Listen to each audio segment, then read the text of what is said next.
Okay. I should have everything ready to go. Everything in the world is ready. What about all the things that are out of this world, though? Well, that, it's going to take us a while to get that. Give us some time. Give us some time. Let me make sure my mic's working. My mic is working. Good. Sweet. Nice. Based.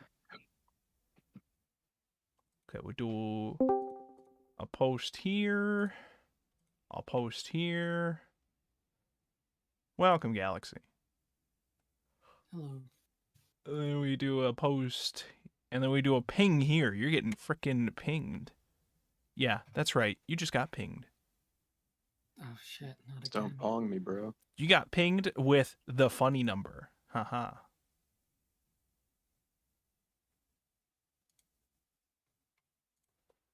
Absolutely honored to be here for the funny number. Based. Okay, that should be good. Hey, Shadow, you did make it. How you feeling, buddy? I'm still feeling a little sick, but I'm not dying though, so I'll be fine. Okay, well that's good. I was worried that I was getting sick yesterday, but it was just my throat was dry from, I guess, snoring in my sleep or some shit. Bring my disease to you indirectly. Yeah, try not to do that.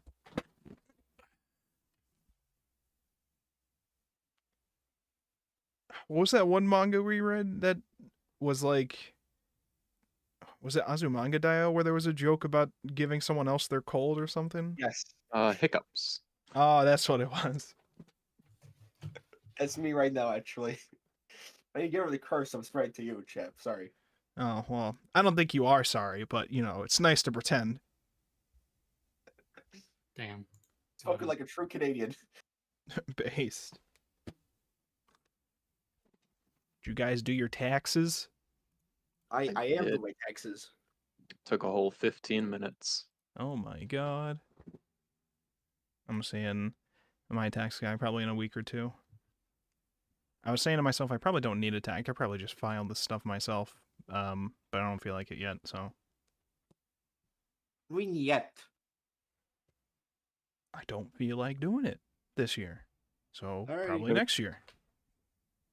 I have the most default tax scenario imaginable. It's great. My stuff would be pretty simple, but I think I am going to try seeing all the money I put into Jotaka Network, whether I can get some of that accounted for too with that. That'd be nice. I got the thing back from all the ad revenue that actually had a payout for some of these things. It's not a lot. It's way less than the money I put in, so...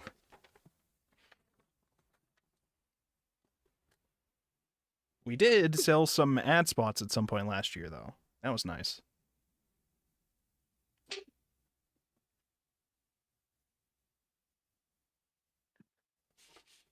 Okay, put that here, put that here.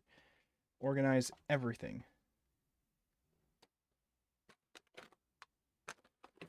We have a whopping 3 butterscotches left here. The supply is running out. Oh no. How much is a butterscotch?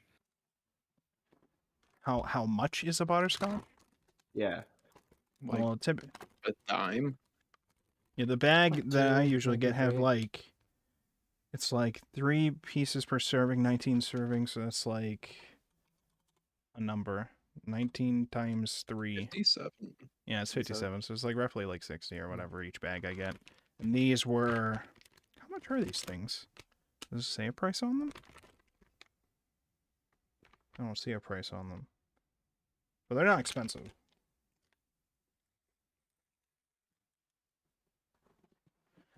Alright, I think the only one we're waiting for is Amidst. Let me ping him as a reminder.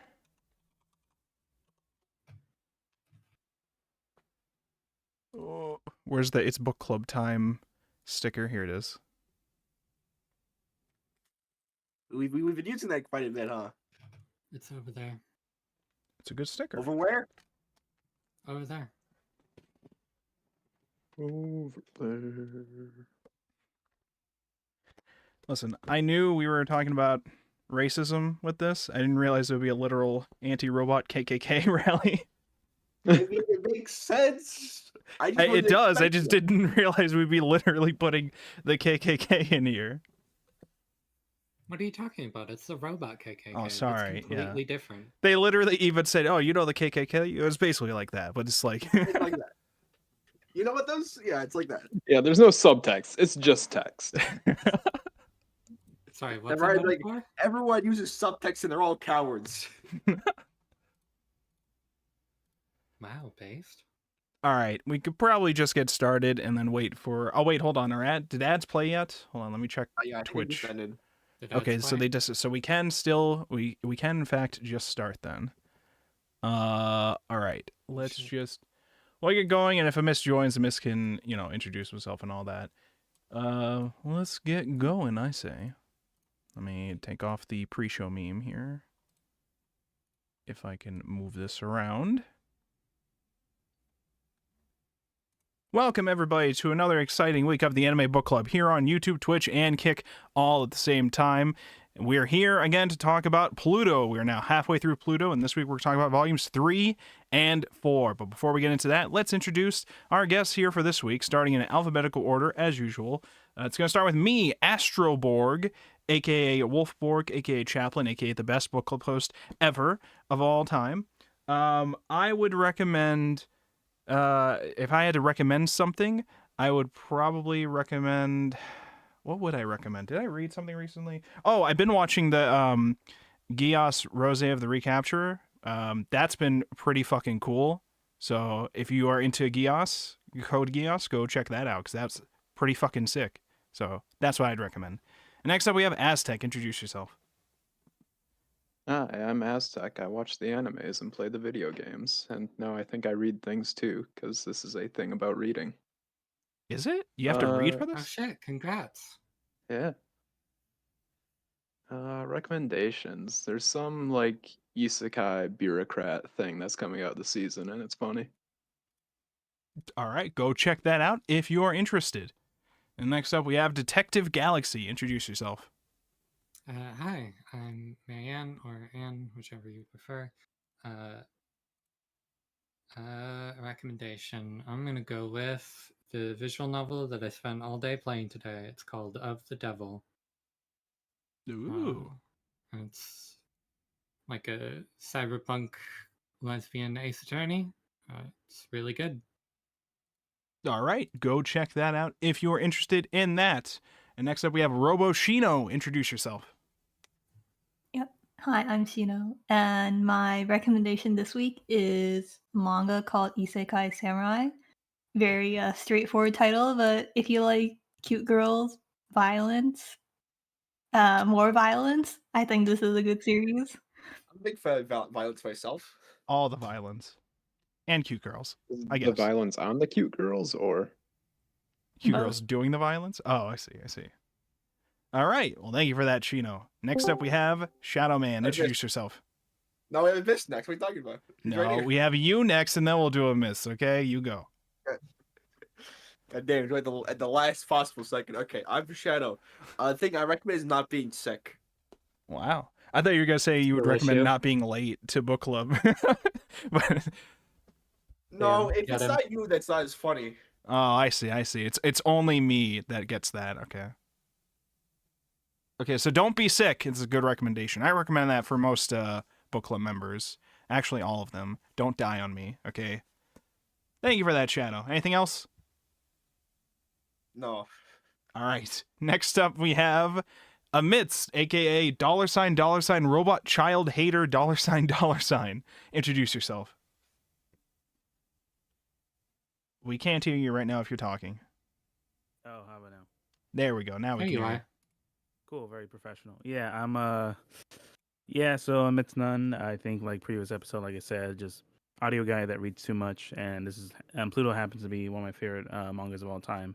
And I know for this session we're actually gonna get into kind of some things I'm really excited to talk about, but mainly just do a lot of audio stuff. Mainly been doing like independent artist stuff and projects on my own, but in between I've been reading a lot. mostly catching up with Pluto, and then also like reading a bunch of other manga. All right. Well, thank you so much for being here. And Yeah, I think thank that's everybody. So now let's get started with our discussion for this week. Volumes 3 and 4 of Pluto.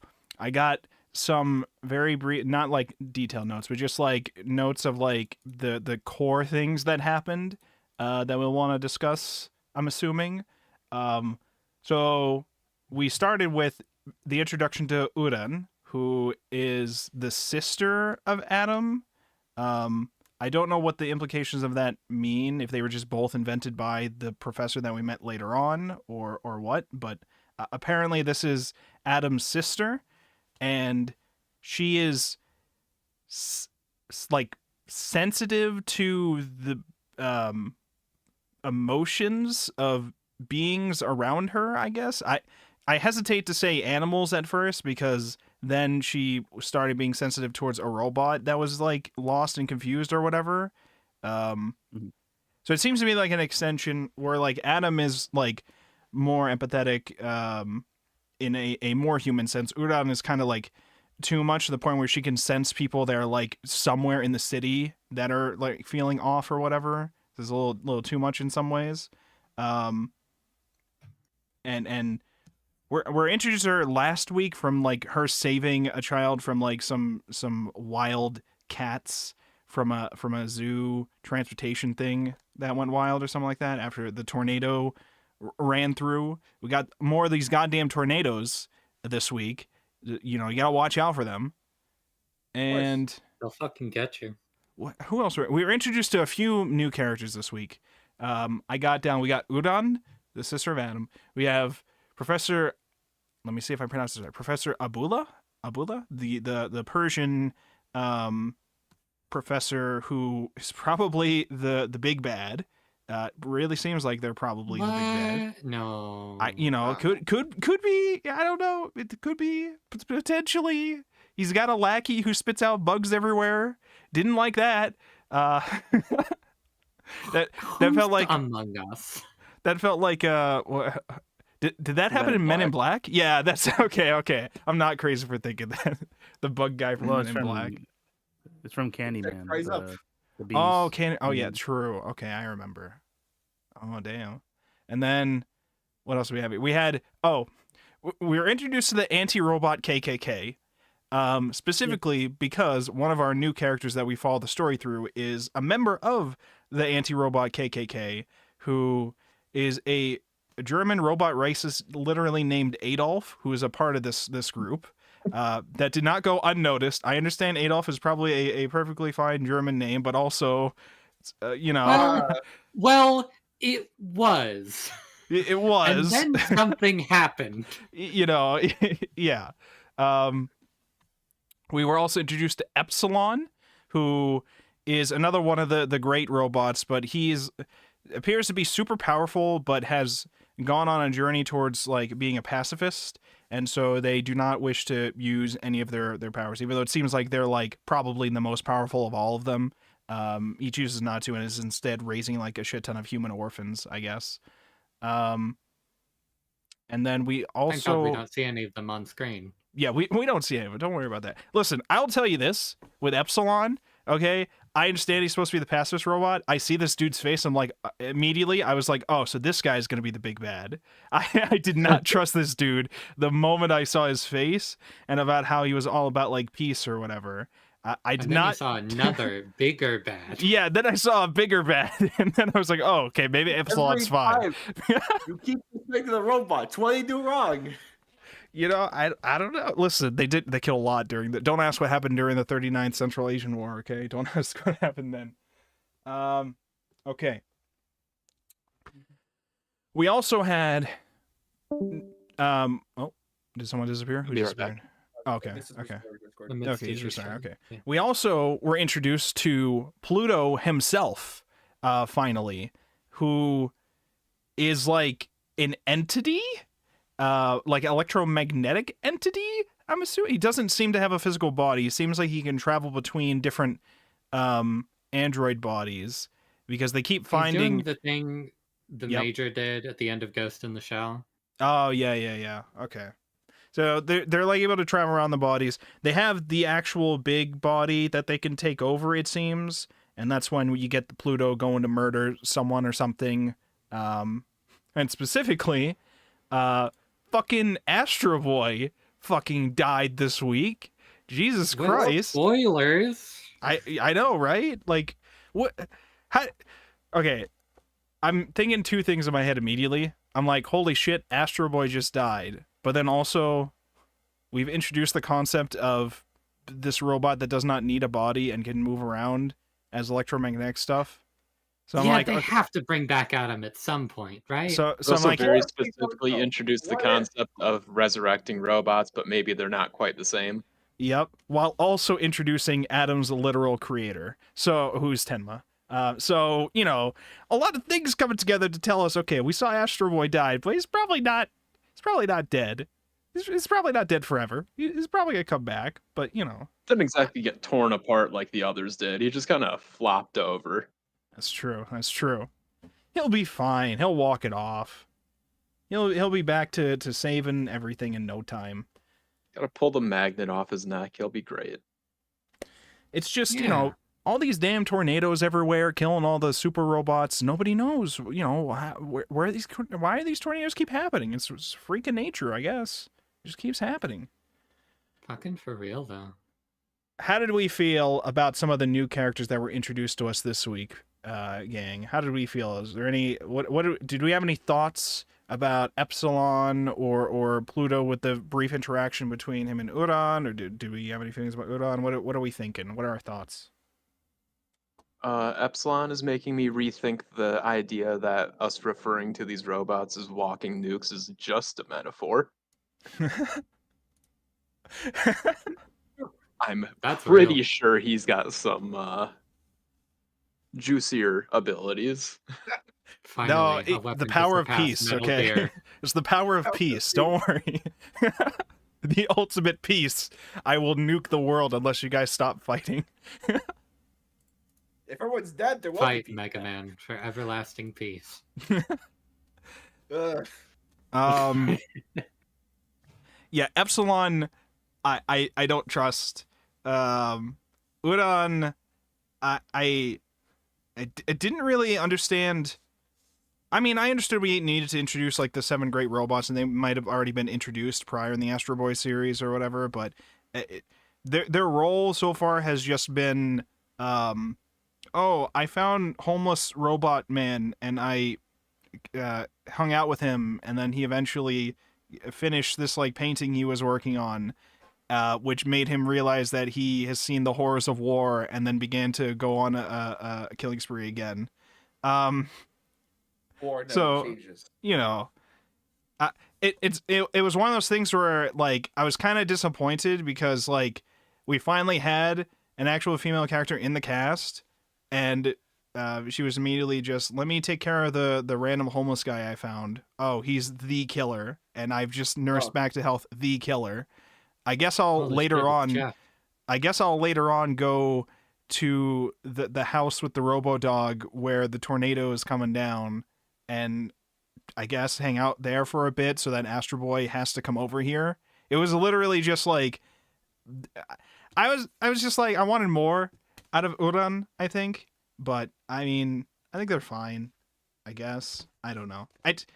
Man, it's all just old like old man creepy characters and like just a tiny Japanese boy and what else? Oh, and then we have Ochanomizu, who's just like, I'm just you know, just a nice doctor. I'm trying to repair a robot dog. Like, I don't know. And then what's the other one we have? We have Gasait's wife.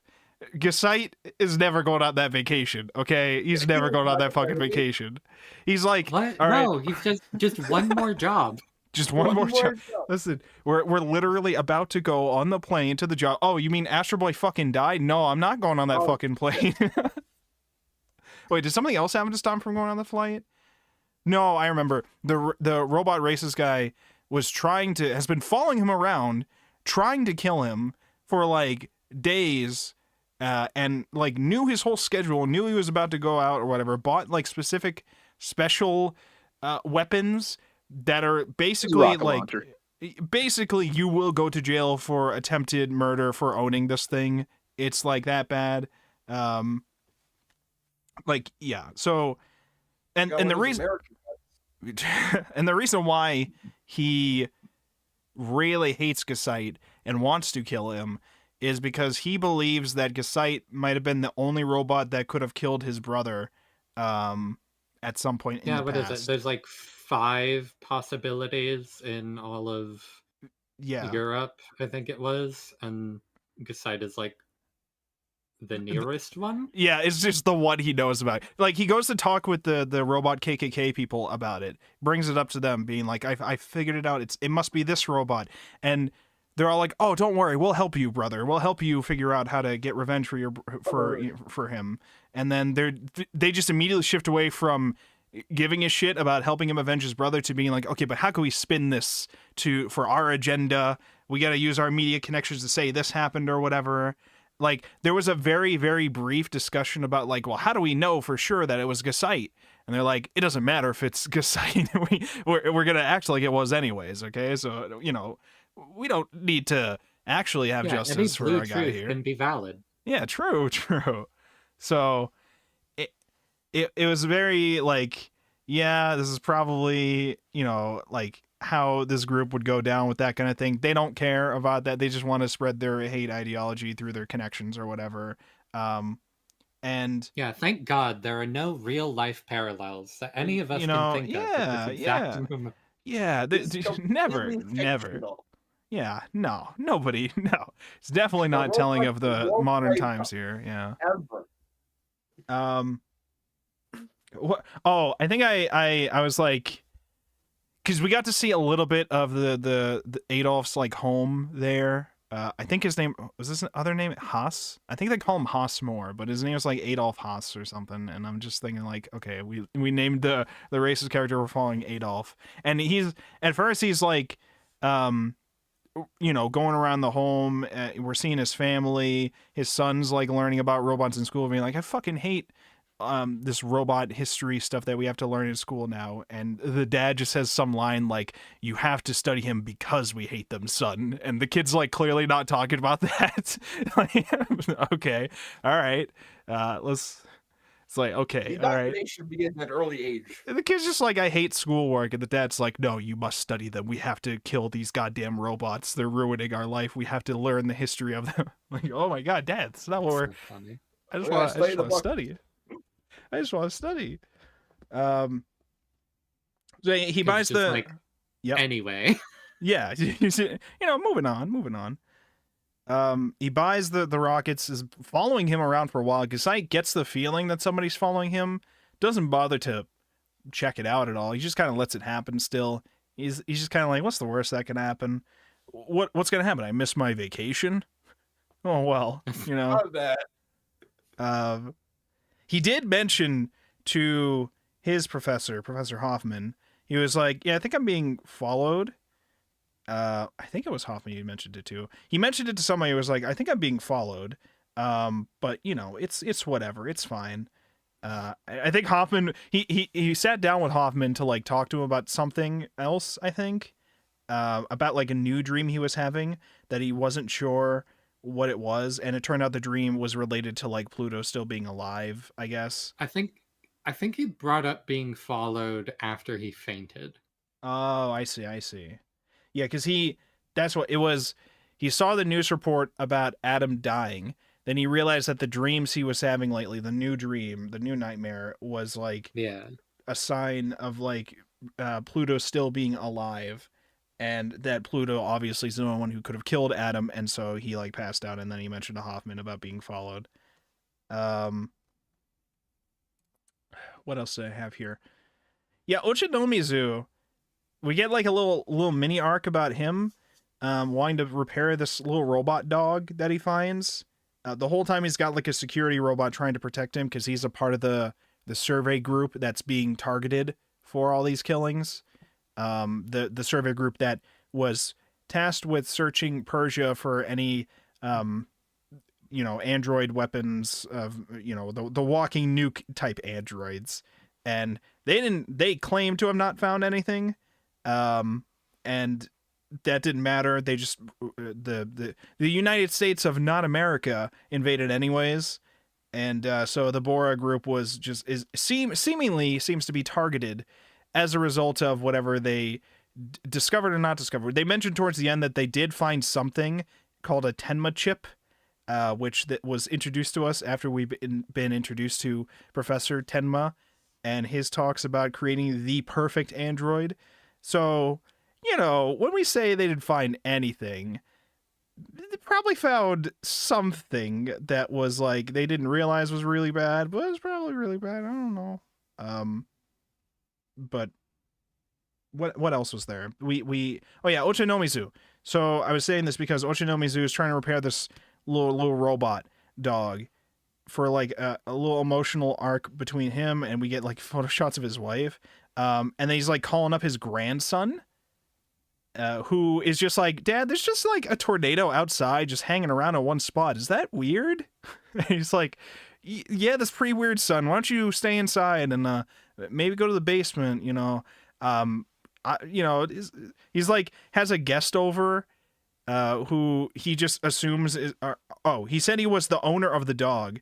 Did not let his guard android check him first. Just let him in because he said he was the owner of the robot dog that died.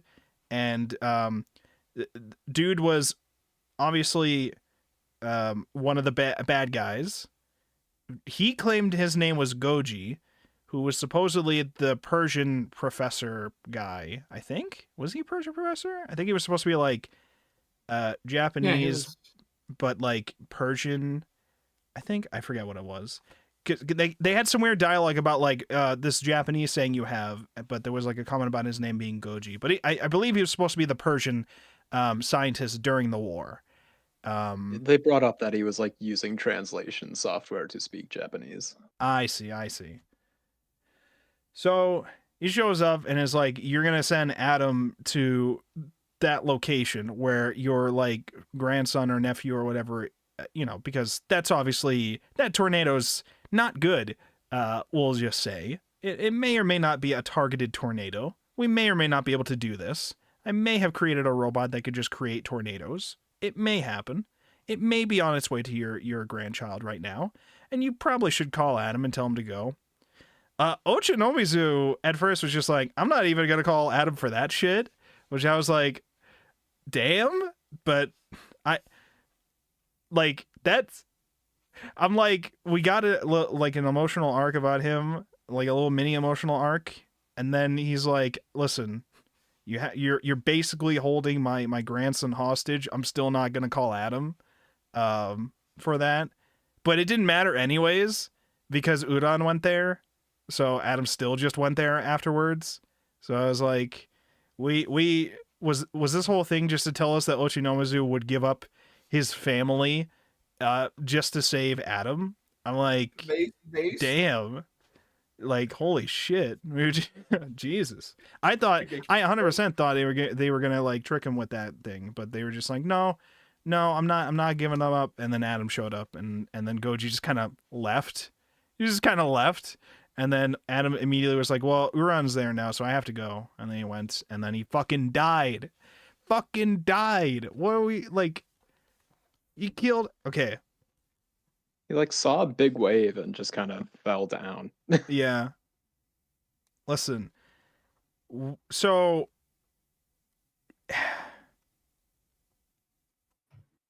where do I go from here? What do we do from here with where things are going right now? Do we still have Uran, we still have Hercules, we have Epsilon and Hercules are trying to protect Professor Hoffman because they feel like he was going to be targeted next, so they have Professor Hoffman. We have Gesite, so we basically just have like 4 robots left. Do we have any other robots left? Yeah, we basically have 4. So there's just should be those ones. They're dropping like flies, okay? They're dropping. Well, I mean, now that Astro Boy's gone, I feel like, by the way, if I'm Pluto and my goal is to systematically target these people, I can't tell if he's actually systematically doing it or if he's just kind of catching these robots as he finds them and emotionally has an outburst on them. But if we're trying to eliminate all of them systematically, you probably want to start with the detective robot that's looking into the case involving your murders. Probably want to start with that one. It's not like he's like an unknown robot, too. Like, he's a very well-known robot, and he would definitely know by now that they were looking into his case. Because I understand going for Astro Boy now, but I feel like Astro Boy probably should have been one of your first targets, maybe, in general. But obviously, we wouldn't really have much of a story here if like they were the first murder, maybe. Well, I also think I don't feel like Pluto is necessarily acting in a way that is logical. It really does feel like an emotional outburst from being in proximity to these robots that were involved in some kind of traumatic experience that Pluto had previously. In which case, you're not really going to have like tactics. Oh, you would go for, the detective first or anything like that. It's just going to be, all right, you die now. An emotional outburst, which Professor Abula is definitely abusing for his own gains. As he's it does make me wonder how he's going to go after Epsilon, though, considering he very specifically did not go to the 39th war. Yeah. Again, I don't trust Epsilon, so, I don't know if Epsilon's a part of all this stuff. But then again, he helped protect Hoffman, so I don't know. Well, there is... He's playing some 5D chess. You understand, Chad. There is kind of an alternate read, which is if you do take Epsilon at face value, Epsilon wasn't involved in the war.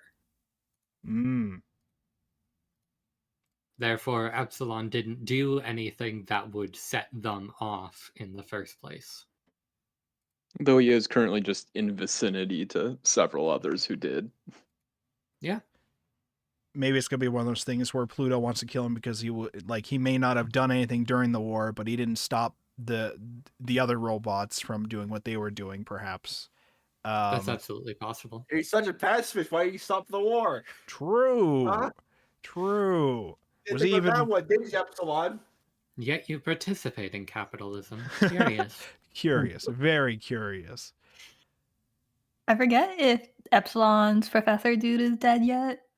Like, all of them have like a creator, right? So yes, I think he died like right before, and then Epsilon went to rescue Hoffman. Yes, I don't think we ever even met Epsilon's dude. He just died. Yeah, he was the creator of photon energy, who we were told at some point from a report that there has been another death in the Pluto case, and it was that guy. I think he was related to the Pluto case, or that they knew, but at some point I believe we were told that professor died. I think we only ever actually saw that professor dude though during the talks between about Hoffman, that professor, and Tenma. Because they had talked at some point and shared all their research with each. Well, Hoffman and the other dude shared all their research, and they turned to Tenma and like, all right, your turn. And Tenma's like, nah, thanks guys, I'm out of here. Yeah, I think Epsilon's creator, they said he was the creator of photon energy. Hoffman invented or found out about zirconium. And then Tenma is basically like an AI like expert god scientist, I guess. And then the other ones that have died have been related to the Bora group because one of them, a couple of them were like robot rights activists. And I think, we also had a robot judge that died now. That was the thing that the KKK group was a part of here, the robot KKK group. Where they I guess it was a judge that had done resided over all these cases in a more accurate way than a human possibly could. Like so many cases that humans could not handle is how they worded it. But there is debates brought in with that in the story about, whether or not you can accurately judge stuff like that on a proper level without like the certain emotional empathy towards humans and like actions that people do and things like that. because I think that's a discussion that we're having now. We're having a lot of discussion related to AI these days, but with that, it's like, you know, AI practicing the law, probably very tricky. I know there's been reports about people getting like AI lawyers to send people like cease and desist letters and shit like that. Oh boy. I know this because Quote, I've unquote, seen AI. I've seen a potential story of this. I don't think they're sure if it was like an AI that sent them the letter or whatever, but it might have been some kind of bot. I think it was ANN and CBR. These are two different like anime website, like news blog things. And I believe this was ANN. I think I had seen that it was they got a cease and desist from CBR over a press release quote that they used, which, if you guys know what a press release is, that's just you're being sent a news thing from somebody, and then the press release is going to have all the information, and if you use like quotes directly from it, it's literally they give it to you to use it. And they got a letter about that.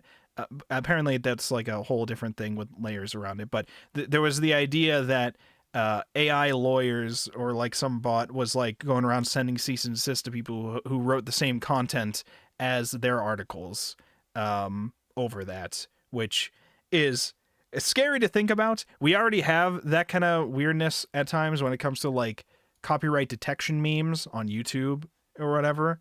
I get nervous about the idea of having robot judges on cases in general, which is the idea that this manga briefly produced with that, but I don't know. I mean, the laws as written, it probably could determine them, but I think we'd be more concerned with like discretion in certain cases for these kind of things.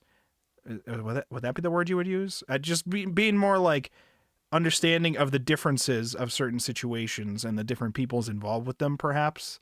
Yeah, I mean, the thing you're running into there is that a robot is assuming like the existence of AI and all that. An AI judge is only going to be able to give you a yes or no answer.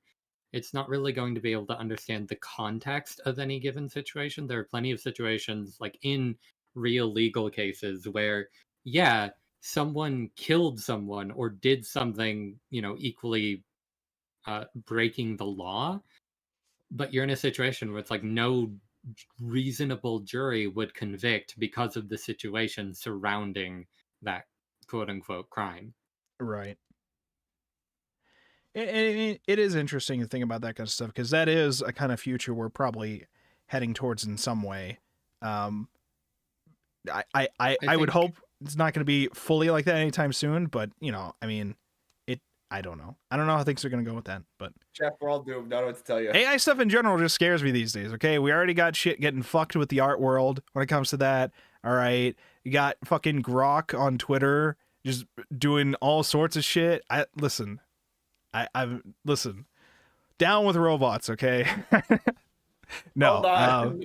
Wait a minute. You were KKK the whole time? Oh, what was the other thing they kept doing too? That group was like using the word "kill" for a robot. That's a funny way of putting it. They're not, living beings. So obviously we have to exterminate them. That's. They don't have a soul, so. Yeah. Yeah. What were you gonna say? One of the things I find interesting that PLUTO ends up replicating surprisingly accurately is that the presentation of the problem of artificial intelligence is always, like you were saying, to do with like objectivity versus subjectivity. Yep. And the actual problem that exists with AI, and I mean, that we have already seen with AI, is people inputting their own biases as objective fact without necessarily realizing it. Yep. Yeah, if you're training Grok on all right-wing views, obviously it's going to be more of a right-wing AI. I mean, even beyond that, like the way that they've used models or AI models for policing and those kinds of things. I mean, you start getting into just the problems with policing in general, and that's a whole fucking complicated mess on its own. But those biases exist and people input them into the machines that they create. Right. And then those things become standard practice, and then they become quote unquote objective fact. Right. It's interesting to think about this stuff. It's kind of scary to think about, but it's the times that we are now in. We're not in the point where we will be having robot people walking around and need segregated fucking walkways, which was shown to us at the very beginning of this week's reading. What was the point? Was there like some type of scanner? The security. It's just security scans through that? Yeah. Okay. All right. Because Can't really have a metal detector for the robot. right, because we had our Professor Abula guy is human, well, as far as we know, supposed to be human, but walked through the human gate, and they said that it detected him as a robot, and that was because many parts of his body were fucked up during the war and have been replaced. I'm telling you, it's a ship of Theseus situation. Hey, it might be. It probably, First my leg got blown up, then my arm got blown up. Someone took my head off at some point. Fun. I think back to that one John Wick movie that just opens with his car all fucked up. It's like destroyed, and he brings his mechanic guy over, and the mechanic guy's looking at this. This is all fucked. It's all destroyed. He's like, "Can you fix it?" He's like, "Yeah, sure. I mean, eventually, if you're basically replacing everything on it, eventually you can fix it, sure. But will it be the same car? Bought a new car, transferred the hood ornament over. So, yeah, same car. Yeah, basically. Yeah, so Abula, we also saw like a brief flashback of Abula finding the dead remains of what I'm assuming were people he worked with and maybe family members or something like that. And then jumping forward over to him being evil and having his bug lackey search around for Pluto and finding Adam and shit like this. Very, very, definitely not the bad guy. Definitely not the bad guy. Oh, I remember too when Pluto was in confused, just got out of the fight with what's his name? The guy who died from the clouds. What was the guy from last week that died? Brando. He got out of the fight with Brando, and he's been confused, wandering around, and Uran starts to help him, and he makes the painting, which the manga, I don't know if the version you guys read did this, but the physical version that I read made the reveal of the drawing like a nice little colored page, which I thought was really nice. Yeah. That's cool. Yeah, get that. It's supposed to be like colored, but that is pretty cool. Yeah, it's supposed to be like a nice colored field of flowers or whatever. Well, they assume it's a field of flowers, but now there's the talks about later on him saying it's not meant to be a field of flowers. I'm assuming it might just be something like the dead bodies from the war and shit, maybe. I was assuming it was the room with the corpses. All the robot corpses, probably. Yeah. Because it's like I see it. Yeah, because it's so at first, before the painting was done, I was thinking this is going to be some weird, this is some coded message thing that he doesn't even understand. And then we added actual finished thing that we were trying to say was a field of flowers. And I'm like, no, those are some types of corpses, probably. And, saying that it's going to be the room of the robot bodies, that makes sense. Especially when after he realized that, he basically just went crazy mode. Didn't help that Adam also showed up with the police. Well, he showed up with the professor, and then one of the professor's guys called the police, so the police showed up. So, not the best way to approach Pluto. Then he went crazy and then left. And then I guess a construction bot nearby was like, hey, wait a minute, that was supposed to be my off-hours body. Which I guess he just couldn't find for a while. That's right, put it. Look, we've all been there. Yeah, you just, So, and then Pluto just went crazy and then eventually killed Adam. Well, supposedly killed Adam. Supposedly. I mean, there's a couple different ways we could probably handle it. With the introduction of the electromagnetic wave stuff or whatever, I don't even know if any of these other robots are actually dead, or if it's one of those things where it's like we can bring them all back with the electromagnetic wave transferring thing that we've now introduced, but just in new bodies. I don't know if we're just gonna end up bringing literally everybody back once this is all done. What are you talking about? North Number 2 finally gets piano lessons, Shep. You should be happy. That's true. He'll get his piano lesson. I don't think they'll be bringing everyone back just because. Yeah, because we actually hate Otherwise Mont Blanc, this- right? We don't bring him Yeah, back. obviously. Finally, we got rid of that fucker. Damn, wait, Swedish. All right, again. Wait, The he was Swedish will be Swiss. upset, but the Swiss. Okay, the Swiss will be very upset, but we won't have to tell them. They'll they'll be fine. All the That's other ones fine, will they'll come get over back. it. Somehow all the other ones will come back, and we'll just be like, oh, but for some reason couldn't bring him back. Sorry, guys. Sorry. But just generally, it does feel like the story is trying to treat robot death with the kind of gravitas that a human death might be treated with. Yeah. So it I mean, as much as it feels like they have to bring Astro Boy back, they could don't. not, though. That'd be funny. Like, it could genuinely just be a bunch of these people are dead because they got fucking War. killed. It just happens. Just sometimes you Yeah. die. People People die when they're when killed. they are killed. That's true. This is what I'm told. Now, speaking of the impact of robot deaths, so at some point, Gesite is assigned to be the witness protection, like protector guy for Adolf. The guy who's been Good ol' following around Adolf. trying to kill him. And during this time, there's at one point they stop at a restroom where there is like a robot cleaning thing in the restroom, and it tries to give him a message about like if you want to save your family you have to kill Gesite, and he freaked out on the robot, started like beating it up. Gesite didn't hear or know about that first bit, so he just ran in and like freaked the fuck out at him for destroying this other robot being. So he got very emotional on that. We had like a nice little emotional moment for Gesite over the abuse of another robot. Not Okay, understanding. that one didn't have an AI. It was literally just a toaster.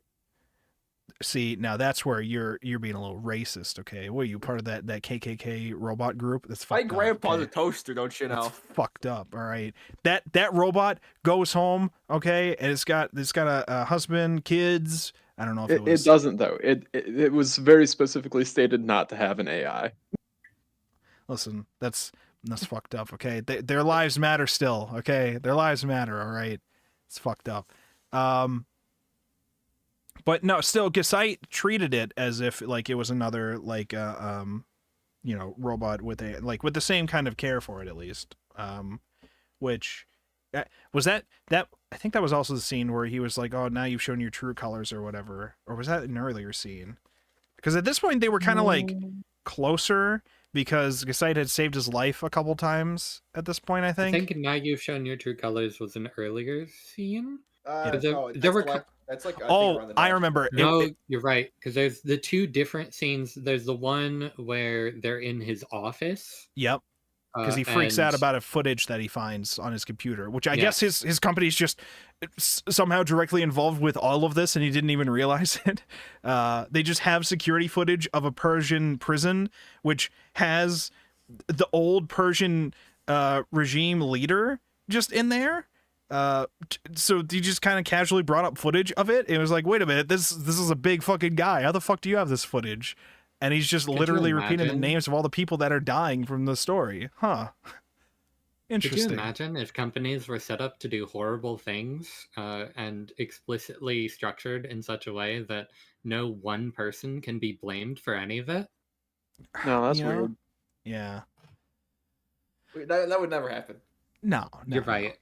That's so unrealistic. That would Sorry. never happen in real life. Purely fictional. It's a made-up tale. It never happened.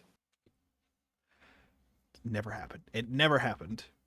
Our writers made this one up. How do we? Okay, what are our thoughts about Pluto? Do we think this is like he is actively seeking out this vengeance? Is it like just vengeance that is corrupting him on occasion, or like what do we think is going on with Pluto? What are our thoughts regarding Pluto? Do we think he can be Vegeta'd into the squad? Can he be converted and good, or is it or shit fucked? Is shit fucked? What do we think? I don't think those are mutually exclusive exactly. I think Pluto himself probably is like, I don't know about good, but just like a person. Yeah. And the tragedy of that is then going to be that either they die, tragically, or they kill everyone, or something along those lines. So the basement full of like 1,000 robots? Yep. Yeah.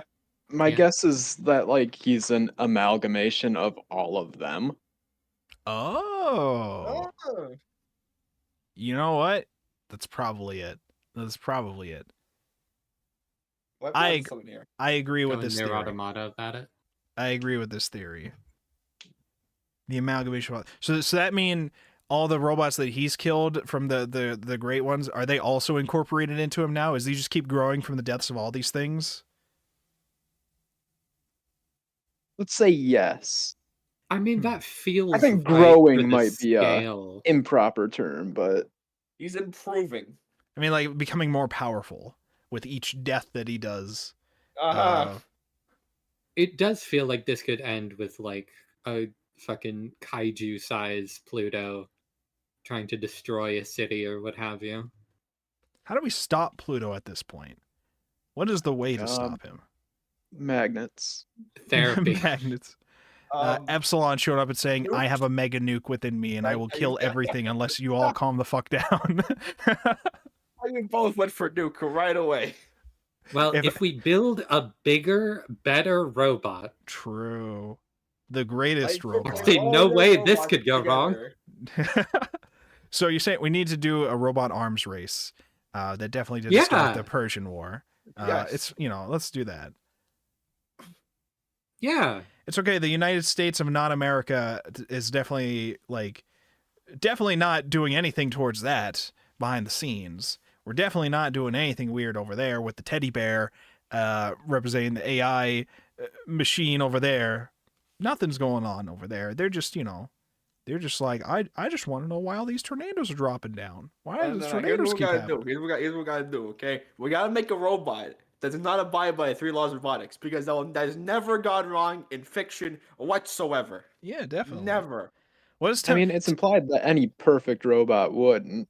Right, yeah, because Tenma specifically considers Astro Boy to be a failure because he's empathetic towards humans, but he does not have those impulses, which shows that he's not a perfect AI in his view. Because the perfect AI for him is one that can have these like vengeful emotions and like be capable of making mistakes and all that kind of stuff. Because probably the perfect AI in his mind is one that can emulate even the evil side of humanity, not just be like the perfect imitation of a good human, probably also the evil side of humans. The one that can do everything. Yeah.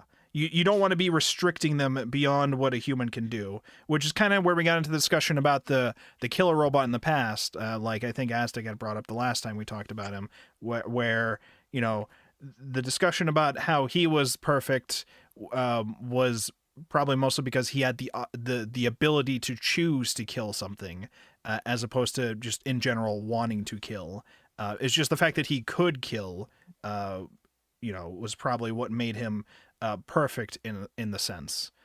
Also, we found out that like robots aren't inherently incapable of like negative emotions. They specifically have an inhibitor.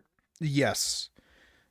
The inhibitor, how did they describe it? It was for like Article 13 or whatever, some like random number or law of robotics or whatever.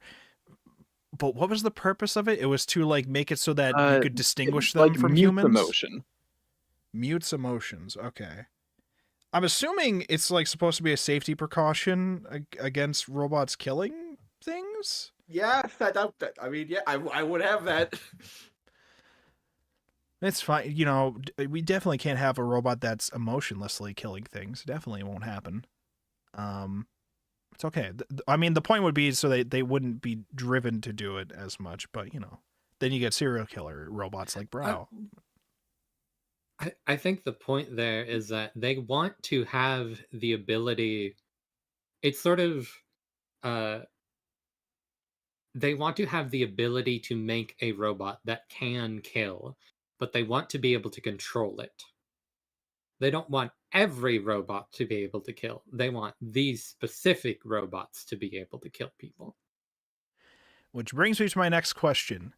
Do we think Gesite is now a sleeper agent who is capable of killing all these things, and, you know, the powers that be that got him to become the sleeper agent are ready to use that the whole time? You know, because we still had the secret training session that he very clearly had his memory overwritten for, and so I know somebody in Europol, or like the German force or Europol or whatever, was supposed to be like the higher up in charge of that. Were they also being puppet controlled by the United States of Not America? What was their name? Thakria or whatever? Not America. I mean, Thakria, I think. Tharsia, something. Are they supposed to be in control of whatever weird shit they did with Gesite too? I forget if that was like a detail that they mentioned, but I know they're doing stuff behind the scenes. So I wonder if Gesite is now like a sleeper agent, murder droid. We don't know for sure yet if he was the one who killed Adolf's brother there anyways, because again, like we said, there's like several other robots that could have used zeronium shells. Even several of them that are German and or European that could use zeronium shells, but Adolf only targets Gesite because he's like the only one that he knows that's like in close vicinity. The timeline does like line up with Gesite's missing memories as well, though. Yeah, I was gonna say, does anyone remember when how far back Gesite's memories were rewritten? Right. Like, was it the 3-year? Does it line up? Yeah, I believe so. Like, again, we don't know for sure, but the implication we're given so far is that he might have, and especially with the fact that he doesn't remember, and he only keeps seeing the 500 Zeus per body thing, which I'm assuming is some fucked up like disposal request thing in some kind of way, maybe. Shit. Yeah. Because when he says 500 Zeus a body, I'm thinking like, all right, are we talking about like robot bodies, human bodies? What kind of bodies are we talking about? Are these like, you know, the cleanup crew of like, because every time I see him, I think he's like a garbage man or something like that. I don't know if that's trash true. Man. But he looked like some kind of like maintenance person, I thought, but maybe I'm just wrong. I also got that vibe. Yeah. I didn't know if it was like a scrapyard dude who's like, here's the scrapyard of like robot bodies. You want to, you know, take some of them? This much per body or whatever. I interpreted it as him like offering to buy bodies for that amount. Oh, okay. You got a lot of bodies on you, buddy. I'd take them off you. Yeah, take them off your hands. So, yeah. Sorry, one thing I did want to bring up with Adolf specifically and his brother.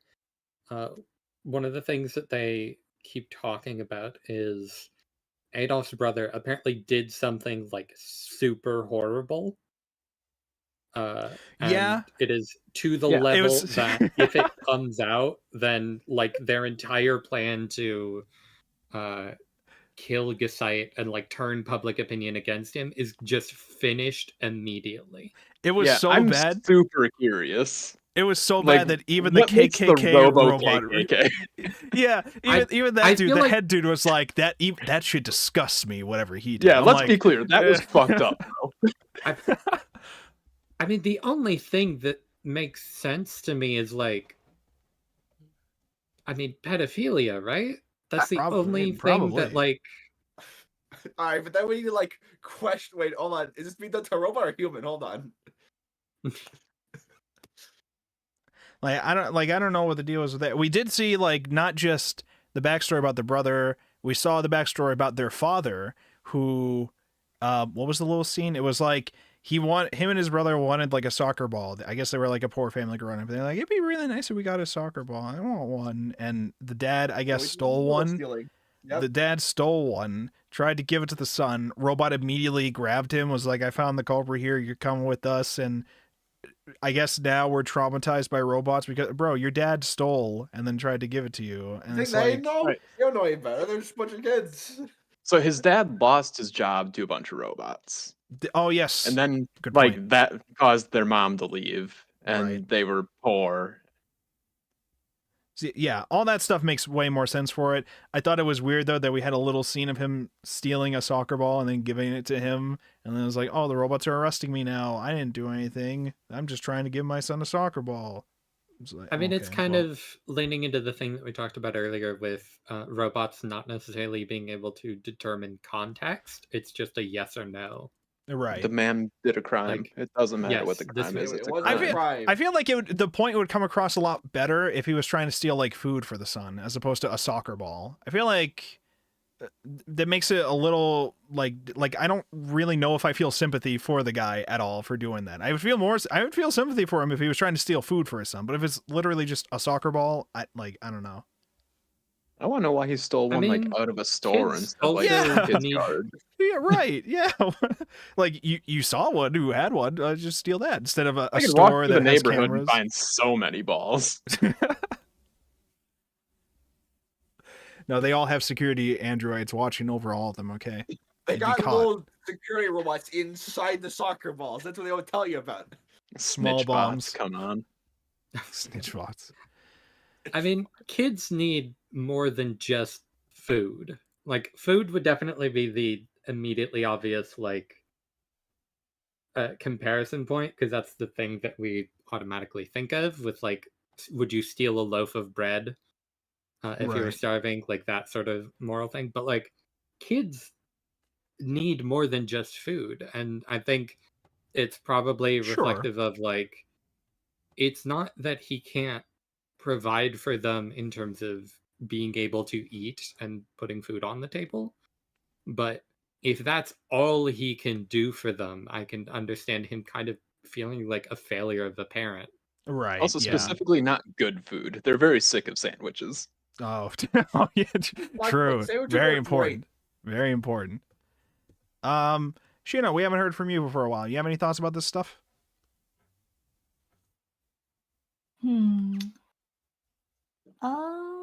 I guess it's like nothing here really.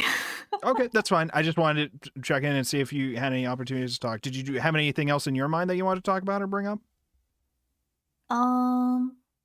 I guess going back to the previous topic, my 2 cents on Pluto are that like I feel like he's like not a bad guy, but he's probably gonna die. But we need to kill like the sketchy professor first, and then he'll just like auto die. That's my thought. He just falls over like Adam did. That seems like a really shitty robot then. Listen, Yeah, I'm not sure how calm many of you behavior. watched Dragon Ball Z, but I'm getting very Broly vibes from Pluto. Yeah, that's true. That's true. We haven't gotten to Broly with Shadow yet. Me and Shadow have been rewatching Dragon Ball Z. We have not gotten to Broly memes yet, but yes, One day. one day, I haven't one watched day. a single second, so I have no clue. Listen, But that's fine. Dragon Ball is an amazing ride. All right, but in the Broly It's memes, very long though. so yeah, Pluto is probably not joining the squad. Pluto, like you said, if the theory that we're working on, which I do agree with, is that Pluto is potentially the amalgamation of like all those dead robots in that one room, but like as an electromagnetic wave or some kind of thing that's like able to travel around without a physical like body or AI chip or whatever. You know, it's not outside the realm of possibilities for me that these are also absorbing these other robots too, and this is how we're going to bring back Adam and all of them potentially. But yeah, it could be something to where like we finally get through to Pluto in some kind of way, and everybody is released and returned back to some kind of shell, and then we bring back these things potentially. That's a theory, just a theory, a game theory. But I don't imagine You're Pluto's saying going they're to survive. ghosts in a shell. Oh my god, I've seen that anime before. Holy shit. It's pretty good. It is good. It is a good anime. I won't lie to you. So, what other details do we have here? My notes just say like, Astro Boy fucking died. That's a pretty big one. Gasite being assigned to protect the. Oh yeah, so the racist guy, okay, Adolf, like was driving around. He thought he missed his opportunity to kill Gasite because he was like, oh no, his flight had already taken off. Oh fuck, I'm not gonna be able to get to him now. All right, I'm just gonna go visit my brother's grave instead. And because he did that, or his grave or his corpse, I forget what it was, but because he went to stop somewhere else instead, the bomb that's in his car that the KKK group put in went off, and that's why the cops got involved for protecting him, because they're like, listen, people's cars don't blow up for no fucking reason, okay? Some powerful people are targeting you. We don't know why, because you won't tell us shit, but you're being targeted for something.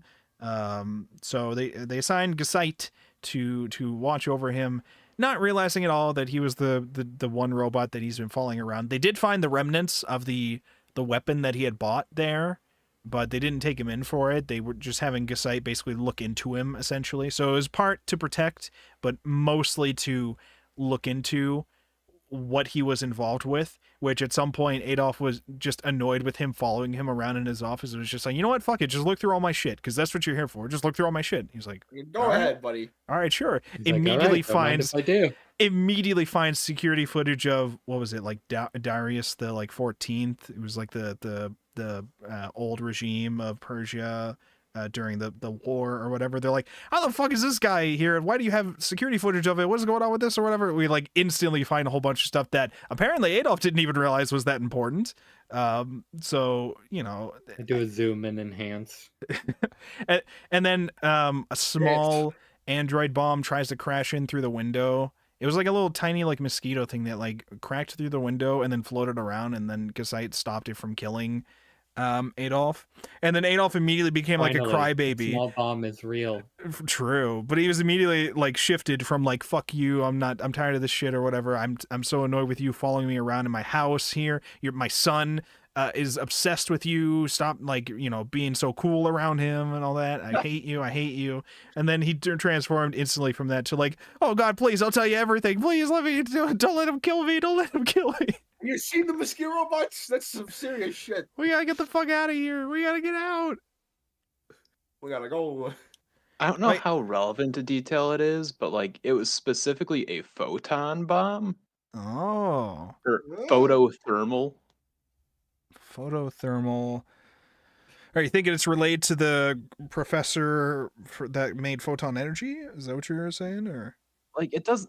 I'm not sure how widespread that's supposed to be. I assume he like just made that a thing out in the world at this point, but I did notice that in one of the post-credit things, they mentioned how there's just little Easter eggs to Astro Boy related things and items that just get mentioned at times. And it might be details like that are just thrown in as Easter eggs. Like the police car redesign stuff, that was all just an Easter egg that they threw in. It's not like a larger thing that's ever going to come up again. They just kept bringing it up as an Easter egg. And I think there was an awkward moment where Uran had mentioned somebody's full name in an awkward way. And then we just moved on from that character. And I'm pretty sure that was supposed to be just an Easter egg meme too. I wonder if things like the robot dog situation might be an Easter egg of some kind too. But what was the robot? So he was trying to fix like an older robot dog model. He was trying to like call up his buddies, be like, I'm looking for this part. Nobody's got this part. We'll see what I got here. Nope, it's not working out. Robot dog dies. Meanwhile, at home, he's calling like his grandson or whatever. He's got like the super advanced, like modern robo dog that and the dad, like the grandpa's on the phone, like, all right, listen to whatever the robo dog tells you. Like the robot dog is taking care of him, which probably makes more sense in this world where the guard dogs are probably literally meant to, you know, literally guard in a more advanced sense. I was wondering why the mom of the kid was not like immediately like, all right, son, let's get the fuck away from the windows. Let's go downstairs. It's because apparently they fell down the stairs and fucking got knocked out at some point. So you almost had a female character actually have more than, you know, one thing to say. Almost Almost. Almost. Oh, I think the She's only evolving other right now. the only other woman character we had was an AI or robot thing that was talking to Adolf when he went to like the library. He was trying to like ask it to narrow down a search for any uses of zirconium, to try to figure out like, okay, my brother seems like my brother was killed by a zirconium shell. What are there's zero case of it ever happening. Oh, there was a case that I just got right now, and it just happened last night, and it was Gasite that did it. He just killed, didn't kill. He stopped a car from like a robbery with a zirconium shell that he could fire. And apparently it's like needs like prior approval. I think he just did it anyways, and then they like got it approved later on, the use of it or something like that. But usually like using no, it. he asked in the scene. Okay. So yeah, it's something that you need prior authorization to be able to use. It's not something he can freely use. And as a robot, we all know that they are all bound by their code to always obey these laws. And Gasite definitely is Robots not cannot sleeper. harm human, chat. He's definitely not sleeper agented into potentially using that without asking permission in the future. Don't worry about that. Yeah. And yeah, so he narrowed down the search, but he's Adolf is talking to like a AI robot lady to narrow down the search, and that's the only other case we get other than Gasite's wife being like, "So, honey, are you excited for our vacation? We're definitely going on it now, right? The plane's about to leave. Oh, you've passed out. Oh, I guess we're not going on our trip. It'll wait. Don't worry." What else did I have here? I think it was pretty much like the main things for like the main events. Again, the art with all these scenes is very, very it gets me very hooked, and it's very interesting. It's very good. I remember seeing in the postscript the conversations about how Urasawa handles his like more film directorial art style or whatever. And I think they use an example of like, some manga artists will show like a character sweating instantly in a panel to show that they're nervous, but real people don't sweat like that much that instantly to show that they're nervous. So I don't do it like that. I have their expressions change in different ways or whatever. Which now that he's mentioned that, I'm like trying to pay attention, notice like how the faces work with their emotions, that if any of them get like too wacky or whatever, and they don't really. So it's very nice. It's very nice to notice those little details. And then when we get to like the awesome little action shots, like with PLUTO rising up from the sea, and the like tornado shots of the environment, and the destruction of the buildings and stuff, it's all very, very well done. Horrified hobo PLUTO is very nice. It's just it's very good. It's very good. It works so well, and like I it's just a very straightforward way of telling the story without like it being like too overwhelming to consume for like the actions that are happening. In general, you always know what's happening in these scenes, which is a breath of fresh air compared to some other manga we've read that have action scenes where we're just like, I can't tell who's winning. We can tell things are happening. I'm not sure the something is. Well, I mean, here, the only downside with this, though, is we've made our big bad so much of a big bad that we don't really get to see all of the fights for the most part. I forget how much of the details we saw with the Astro Boy fights. I'm trying to find it now to It's like like a refresh panel with myself. spoiler chat put in. They're like that's Oh, let me see. you'll- That was like probably the gist of the fight. Oh, yeah, that one where he's just going to fight the giant demon. the giant demon from the sea. The evil, I'm showing it on screen here. The evil beast that is the vengeful PLUTO. Come for the Bora survey group and Adam. Fuck you, Adam. You were part of the war. Maybe not Epsilon. We won't get Epsilon. Epsilon's fine. We're cool with Epsilon. Allegedly. Unless he brings out the nukes, and then we don't like him. You were asking for nukes a couple seconds ago, but now, no nukes. Okay. Yeah, just Playing both sides, are we? Yeah, so that's like the only real thing here is like we're given so much of an impact from these shots where it's like I don't really mind too much them not seeing the full fights, but also I really do want to see the full fights eventually because it sounds like it's going to be fucking awesome when I do see it. So I am excited for that to potentially happen. Part of me wonders who the eventual, if there is an eventual big bad fight, who it's going to be between. Is it going to be Gesite versus Pluto? Is it going to be Epsilon versus Pluto? Are we going to bring back Astro Boy and have him fight Pluto? Because somebody has to eventually defeat Pluto. I feel like if this was originally like a villain of the week deal, somebody has to fight him physically for us to defeat this him. is the one time where the villain wins. Oh god, that would be a wild way to end this series. Pluto wins. It's like the ending of the fucking what was it, Infinity War, Marvel Infinity War, where after the credits it just says Thanos will return. You know, it just says Thanos will return. Nobody else. Yeah. No one else. Just nobody else. Just him.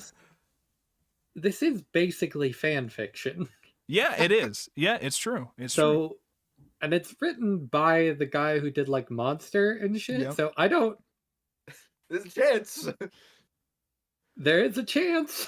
It's a real chance. It's a real chance. And like Amiss had mentioned. Oh wait, speaking of Amiss, is he finally back? Speaking of. Oh my god, that was the longest computer restart I think I've ever seen. How you doing, Amiss? Are you back? He's probably still connecting. Yeah, I'm back. Oh, he's still okay. He's here. Welcome. Hey, how you doing? Chap, can you pretty good? Can you cover me for my shift? Your shift. Your shift. Yeah, you cover me for my overnight shift. I won't be able to make it, man. Oh, okay. Yeah. I'll yeah. Don't worry. I'll get on that. Yeah. Appreciate it, man. Yeah, I got you. I got you.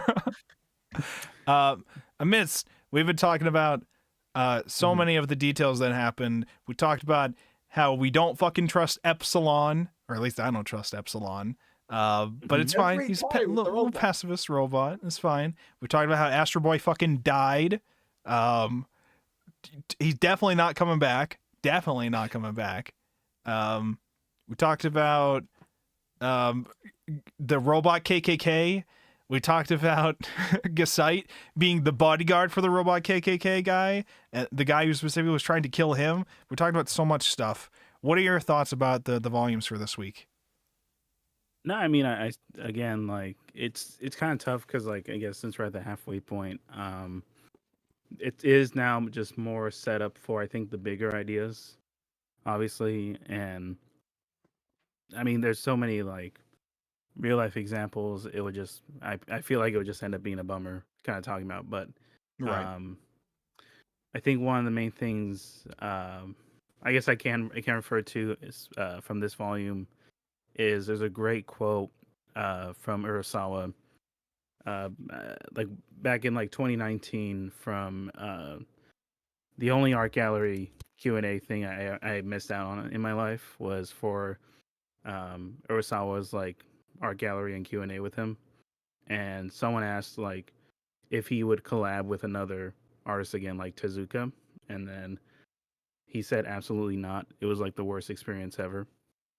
Writing a manga, because it's the same with like Toho directors, right? They're so strict and like almost draconian with how they want certain things to go, right? Like, or like Nintendo, right? They need the characters to be a certain height or like certain look or react a certain way, right?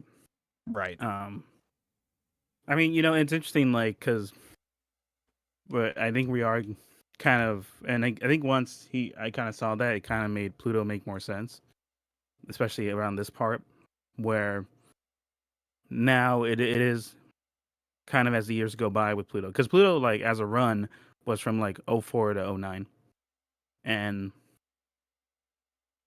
like what I think what's kind of cool is like I think 4, especially like as we saw with the greatest robot on Earth and the whole discussion with Dr. Tenma, and now you're seeing like essentially philosophies but also political outlooks essentially colliding with each other. I don't know, like I think for me, like 4, I think was the 3 and 4 volume wise were just like the point where we started to see more of Urasawa's like style with characterization, especially with Dr. Tenma. I think Dr. Tenma is like more than fascinating because, to me, like especially reading it, he really does reflect a lot of these warships of celebrityism of science and yeah, no, I'm thinking I'm talking big picture, but like I think so far, especially like what's already been showed so far, this is just more of Urasawa's like what I love about him is just like bringing in like all these sort of like arcs and plot points kind of like starting to collide with each other. Yeah. Tenma is a very interesting character to me. From the brief introduction we've had to him, we've been shown that he's so much of a genius that he can take all this complex research that's just been briefly explained to him and immediately be able to like absorb all of it into his thing, which made me immediately think like, okay, so Tenma is probably also an AI, but I don't know if that's true, but he might just be like a genius, but he's also interesting because when I look at the cover of Volume 4 and I see his face like that, I'm immediately thinking of Think about Shinji's dad. Yeah, Shinji's dad. What's his name? Gendo. Yeah, I'm immediately that thinking about him. looking motherfucker. Yeah, I mean, and then I Gendo's remember, based okay, off of- and then yeah, so he's based off him, yeah. And then I remember, like, if I look up how he looks like in the regular Astro Boy comics, he probably looks like goofy as shit. yeah. I mean, you know, it's interesting. Like, oh, sorry. No, I was just gonna say, like, it's very interesting. These characters, like, oh man, they're so cool and evil and like dark looking or whatever, very edgy looking. And if I look at them in the old Astro Boy art, it's like, he's like Disney cartoon. Yeah, last episode is wild. Like looking at their old designs versus Urasawa's version of them. Yeah. I do. It is interesting, like choice for Tenma, and as you brought up with Gendo, like I think it's also like if we go further with the Gendo thing, I think he also took inspiration, like as sort of like that what he represents for that kind of parent, like that kind of outlook on childhood, like negligence. Yeah, there's very because- much a generational trauma sort of aspect to it. Sorry. Oh, yeah, I was totally, gonna. and that's Yeah. I was just gonna say because he also views like his son as like a failure or whatever. Like Adam, he views Adam as a failure of an AI, whereas Gendo, with his views on Shinji, like views him as a failure because he's like a little bitch or whatever. I guess I don't remember what the details of that was, but it always felt like it was like my son's a little bitch. He doesn't know what to do, so I look down on him. He's basically a loser. Gendo didn't really care about Shinji one way or the other. He was so like single-mindedly focused on what's her name actually, Ray? Or am I just getting confused with the other? No, it was Yui. It was Yui. Yeah, the his wife, right? Is that yeah, is that Yeah, what his it was? wife or whatever. Yeah. I just because Ray was like made in her image or something. Yeah. Been a while. Yeah. Like God. He's a god. Whereas it seems like Tenma has much more of an active enmity with regards to Adam, and it seems like it is because he was like he somehow fucked up and didn't like traumatize Adam enough. Yes. And that was why Adam became a failure. It was another important thing that I wanted to bring up too. There was a whole discussion with Ochanomizu and I think Goji at some point, or somebody, about how robots can't kill people. We built it into the laws of robotics. They're just not allowed to do it. We have safeguards in place. They just can't do it. And they're like, well, why can't they do it? It's like, because we make them so that they can't do it. And then we think, towards Tenma and how we've used Astro Boy as a failure. Like this is like similar to the Rosen Maiden kind of thing from the last reading. Like the creator of the Rosen Maidens kept making more Rosen Maidens because it is not correct. It is not the Alice that he was trying to make. And so all the other ones are viewed as failures. And for Tenma, he views Astro Boy as a failure and blames himself for Astro Boy being a failure in his view. He's not the perfect AI in his mind, and that is his fault for not making him the perfect AI. Whereas with like Gendo, it's like, yeah, he's a little bitch, but also, what are you gonna do? It's whatever. We move on. I'm like, it was just a kid. He's just biological memes or whatever. It's not my. What do you want me to do? Raise him? No, it's not my job. I don't got time for that shit. So I have to bring my dead wife back to life or whatever. Yeah, I'm busy. I'm busy with that. Okay. I got things to do. You know, both of these things are things that like just view their sons as failures just naturally, whereas Tenma directly blames himself probably for him being a failure. But like in both cases, these are things where like they just accept that they're failures and then don't do anything to try to like raise them in certain way. I mean, Tenma's view is probably good that he didn't raise Astro Boy in some kind of way, because it sounds like the only way to make Astro Boy perfect for him is to let Astro Boy kill people and hate people. It's probably not what you want for him, but I don't know. I mean, I think the difference is that Tenma did actively change what he was doing after viewing Adam as a failure. yeah. Because Gendo, like I said, Gendo didn't give a shit either way. Until they just needed somebody to pilot the robot, and he's like, all right, you're just a soldier now. Yeah, pretty much. But you even think- when Shinji, like, gives up and whatever, he's not like, oh, you fucking failure. He's like, oh, okay. Anyway. Moving on. Carry on. It's an interesting like kind of take on that, where I think like both. I always said like Astro Boy is to Pluto the way Evangelion was to the Rebuild films, where Okay. what you kind of have at this point is, well, what's the next step with Astro Boy as a character?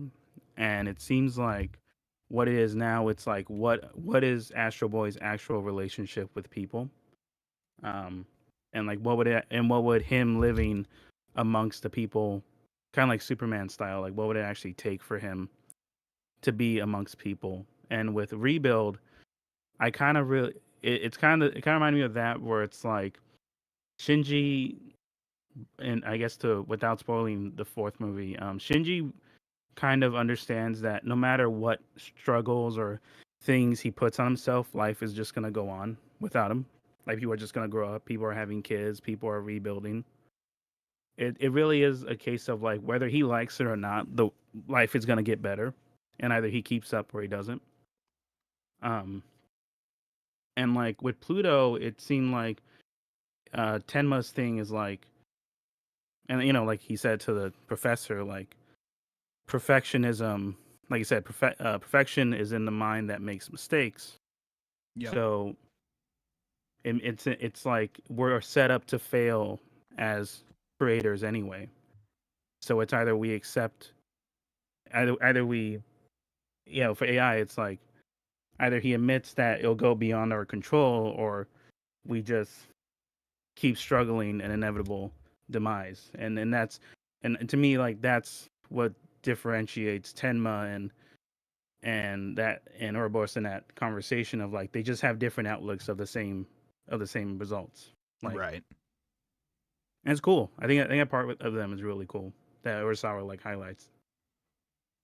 Yeah, I thought it was very interesting. I'm interested to see what else they do with Tenma as a character. I thought he was immediately interesting to introduce, and I'm excited to see where that goes. The other character, again, that we've already mentioned that's a new interesting character is Epsilon. Is he specifically based on anything that you would directly know about Amidst? Is he based on any kind of like character or ideology thing, or?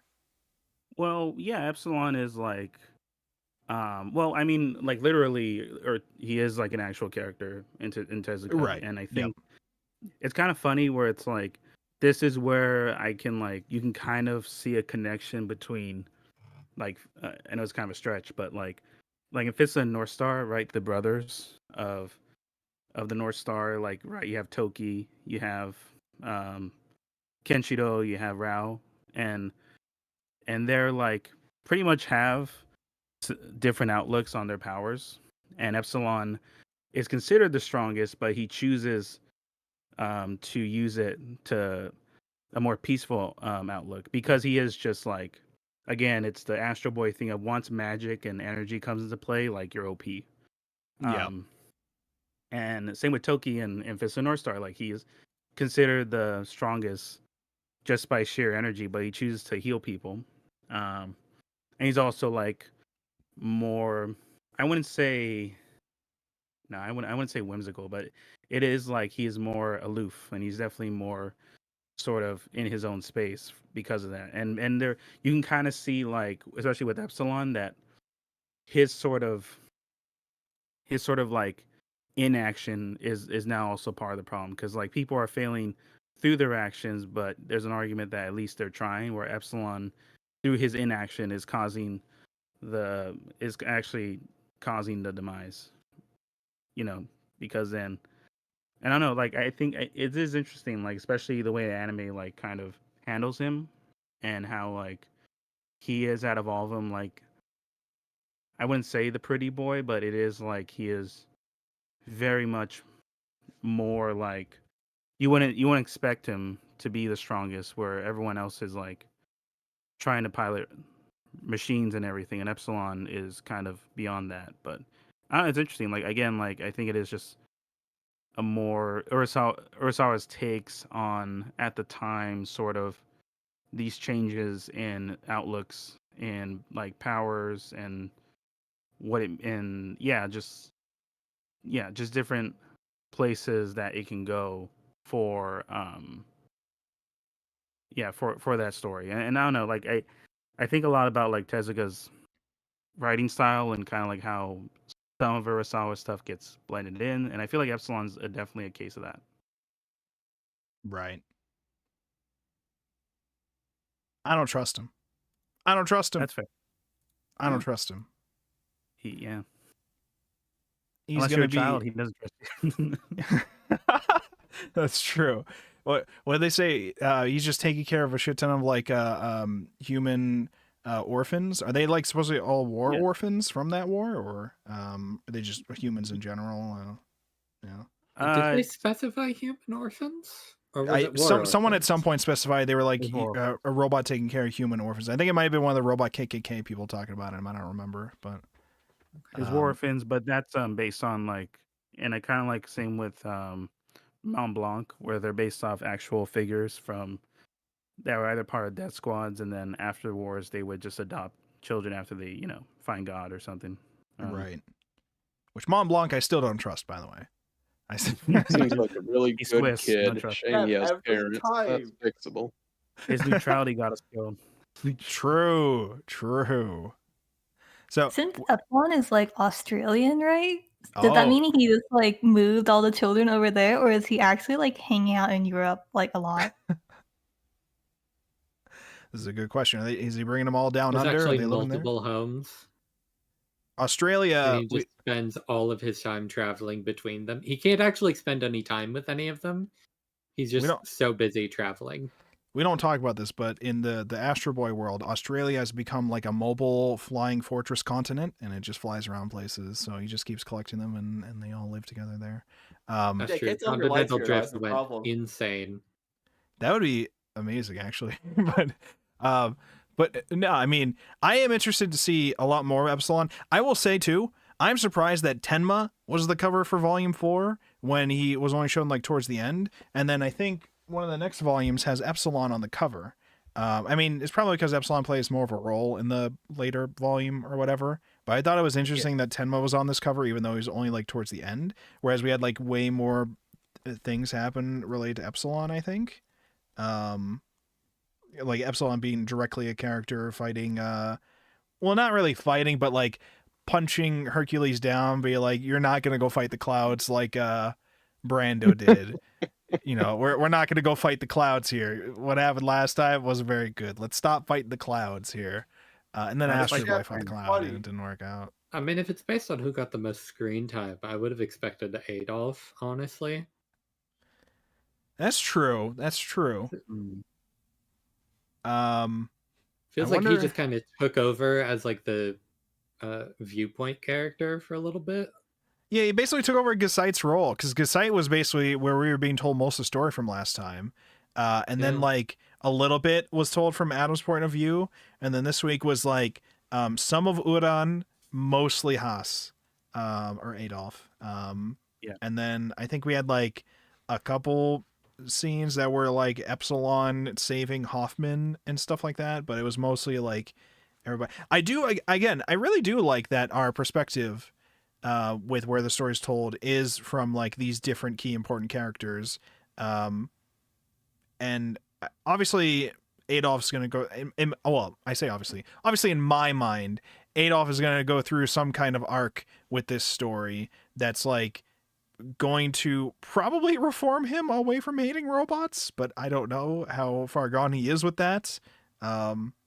It's the though. What if Gesite also dies though? Like, what if? Like, at this point, anything's possible. I was going to say Gesite is probably going to die. Gesite's probably going to be the one who dies but saves everybody. Gesite's probably going to be the only permanent death, I would imagine. In my mind, there has to be at least one permadeath if we still have our idea that everybody's going to be brought back through electromagnetic waves or whatever. Gesite's probably going to be the sacrifice that has to be made in order to like bring everybody back. Zeronium shell, shoot a Zeronium shell and takes everything. Deaths. Well, yeah, him and Pluto, I guess, but yeah. We can't. Well, no, we can't bring back Mont Blanc. Oh, true. Yeah, he had a massive After what he funeral. did, True. He had a massive televised funeral and everything. Oh, damn. You have a We can't statue do made that. of you and then come back. It's just That's illegal. We gotta take that statue down. they have him tear his own statue down. This is where Mont Blanc comes back to life. He's like, well, they already have funerals and statue. I guess I'm gonna retire now. I'm gonna chill the woods down. Okay. What else do we? I think that was pretty much everything. Oh yeah, we had the Abula stuff. Who seems to be the big bad. I don't think you were here when we had our talks about that. I missed. I thought it was funny that his lackey just spits out bugs everywhere. I was immediately thinking of Men in Black with that. I don't remember if you were here for that, but I was immediately thinking that. And the bugs just kind of search around or whatever. We talked about Ochanomizu repairing the Robo Dog. And then the Goji guy showing up, who seems to also have a similar existence to Pluto, where it's just traveling around bodies, I think. That part's really cool, especially with Astro Girl. Astro Girl? Oh my god. Oh, is that Udon? Is that Udon? Yeah, that's what I mean. That's Oh, in okay. the US. That was her name, Astro Girl. Oh, I see. Oh yeah, Udon. I was telling them earlier, Udon, I would find a lot more interesting if we didn't have her just her only role so far in the story has been to regenerate the murder robot without knowing it, and then go to house to lead Adam over to house to then die. I feel like they've made this character who could have a much more interesting role if they did anything else with her. And I don't know. I mean, it was a nice little scene for us to get to know Pluto before he goes crazy mode. But Udon, the main thing with Udon is we're being told that she's very sensitive. She's overly sensitive to the emotions of others around her, to the point where she's beyond. The way that she does it compared to Astro Boy is like paranormal or whatever. Where it's like She's an empath. yeah, she can psychically sense these things from like somewhere. She was like going up to the cops being like, hey, there's somebody lost or like in trouble, and the cop is like, okay, where? He's like, I don't know. If I knew, I wouldn't be coming to you. You just, have you been doing your fucking patrols, Mr. Officer, if that's even your name? And the cop's like, what do you mean? I do my patrols all the time. I just did my patrol. I didn't find shit. She's like, well, somebody's in trouble, so go figure it out. She should have fought him. True. I think one of the cops is like, yeah, she does that shit all the time. Just ignore her. She'll be fine. I think That's it's wrong, kind by the of, way. if I'm being a little more critical, I think of Pluto, it feels very much in line with the way female characters were presented in the first couple of volumes, which was generally unimportant and Yeah. emotional. Yeah. It's Yeah. like, I'm not trying to lay this as like an accusation at either Tezuka or Urasawa. I don't know them personally, but like, it's very misogyny 101, honestly. Yeah, it's one of those things where you can't tell if it really should be like a thing that you could tell that they're intentionally doing, or if it's like this was just the characters that he had to work, and now Urasawa had to work with based on Tezuka's stuff, and that's just the characters they had to work with for this story. I don't know. And it's also I hard to mean, tell how much you blame like the person or the creator versus like the society that they exist in. That's true, because know? Astro Boy was written originally in like what, like fuck, it Right was after like World War II. yeah, So so yeah, 48 and 49, 50. It was like a little bit before. I mean, yeah. even Urasawa writing more recently, it's not like sexism is over. Right. It's not like yeah. we solved it. Well, once Epsilon gets on the job, okay, it'll all be solved. If we build a Everybody bigger, loves better women. robot, just That's bigger the nukes. This is the only way to solve it. We have to immediately establish walking nukes that will explode everything unless we stop all sexism. This has to be it. I gotta say, like, if you guys read Tezuka's stuff after Astro Boy, it's like, I don't know. I'm not. We have a different discussion about like outlook. Oh damn! I on don't know certain anything people. about Tezuka's works other than Astro Boy. I've only known him for Astro Boy. Yeah, like not a lot of it's gonna stand up. You know, again, the guy wrote it like nearly 100 years ago. Like, Yeah. it's just like there's some outlooks on non-Japanese people you get, and especially it's tough because like some of it like can genuinely be really good and like there's a lot of potential, and then sometimes there's it's not, I wouldn't say problematic, but it is just of the time, and it's of the time, and it's like you're talking about someone that still like even for the reach that his art and work has had, it's still like an isolated perspective of the world. And for as Yeah. positive as it is, you can it shows a lot. And I think like sorry. no, go. No, I'd say like, yeah, I think those are fair points. And I think like Pluto is a great example of like it's trying to make the best of a given. It's trying to make the best of Astro. Astro Girl's role was like way worse if we're like in the older stuff, like especially like it would just be like she's the support role to like motivate Astro Boy to punch harder. Like he'll just see her cry and then he punches harder. Like that was the role. And I think in this case, this is more like you're getting this new perspective on Pluto. Like this is kind of just through her, but it's also like, yeah, like it's kind of tough because then I can't really see a way where it's like you see more of her and it doesn't get in the way of like Gesh, Stahl, and like everyone else's sort of roles and everything. I think it's just inevitable. Like there's just like so much going on that if one of them focuses in on another, then another one's gonna just be neglected, and then there's not every like thread's gonna be considered. But I don't know. It is interesting. Yeah, it's kind of wild. Yeah. I mean, yeah. not every thread is going to be followed necessarily to its conclusion, but the ones you choose to follow do end up saying something. Yeah, you know what, Astro Girl, she's gotta just smack Pluto. She's gotta go up to the sky and just smack the shit out of Tornado. Just go slap the clouds. It'll work. Just go It'll fight work. the weather. I swear. It'll make Just this like every gatekeep time girl so far. boss. Just go fight the weather. How hard is that? Just go fight the tornado. See, Yeah, chat. What's gonna happen is you're gonna draw in the tunnel like Pluto and get mad and fly away. It's not a bed of flowers. I'm out of here. I gotta go kill Astro Boy real quick. Oh, he's your brother? Oh, don't worry about that. Oh, he's right here, Poggers. Sweet. I know exactly where he is. Let me just lead him to a different place entirely real quick. Like, I'm at this advantage. There's at least 20 people, okay? We can't have that. Oh, okay.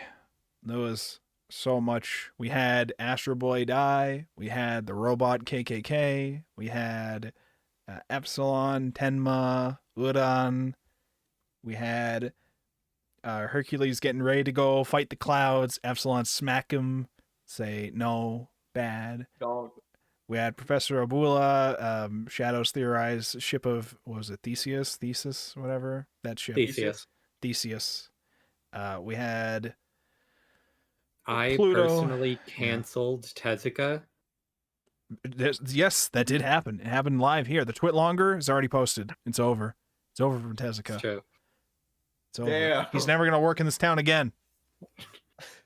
That's Like, true. not even in America. Yeah, and everyone it's go all dig because of him out. you. You're never gonna see a new manga from Tezuka ever. That's right. Everyone go dig him out. Yeah. I killed him myself.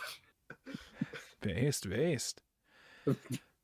Do we have any final thoughts? Let's go around here. Opinions, final thoughts. If you have any, we'll start with Miss. Any final thoughts or opinions or other topics you wanted to bring up before we wrap this up? I think about now I can kind of bring up my own sort of history with Tezuka, where it's like, so how do I describe this? Like in Star Wars Visions, like the science. You ever see like the first season of Star Wars Visions, where Yep. it's like, so the Science Saru one, right? Because it is just it was another case of like they made it for Earth Day, like, Right. and it's all, and where the connection between Star Wars and Tezuka, it's like philosophically, it's about like the Force and how Jedis are these monks that are trying to preserve life, and Tezuka's sort of outlooks and everything. And it's really nice, and I think like out of all the interpretations of Tezuka, that's probably the most positive. And I think Pluto is a and I'm reading through Pluto, I was thinking about that, where it's like, I think Urasawa's trying to, well, it seems like what's being explored is more of like both the positive and like these sort of dangerous like possibilities it can go, of like kind of what Tema talked about, of the absolution of like this absolutionism of like, if you strive for perfection, what will it cost? Like what would it actually take to make something beyond ourselves? And for him, it's like, even though they both strive to like, both. If both like Tenma and the professor were striving at the time to create and prevent more human violence, then it becomes a thing of like, if we make something that can naturally make mistakes, then we're just gonna create another cycle.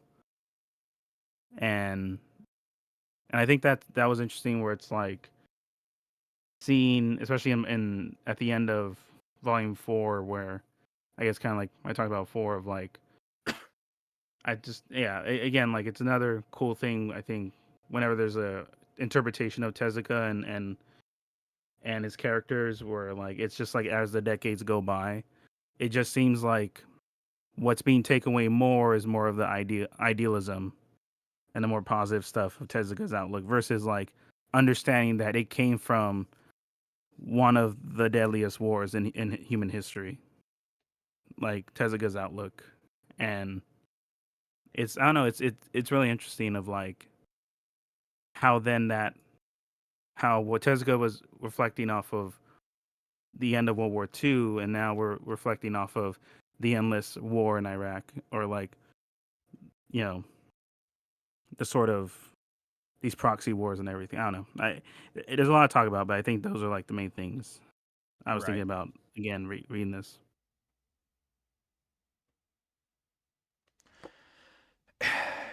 All right. Anything else I missed? No, that's all. Sorry. Okay. Aztec, any thoughts, topics, concerns?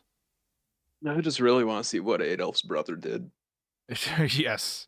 Yeah, Yeah, what to the be fuck fair. is possible? Oh, I also want to bring up real quick, because I just realized the teddy bear from the United States of North America had mentioned that there's only 3 left for them to deal with: Hercules, Epsilon, and Gesyte.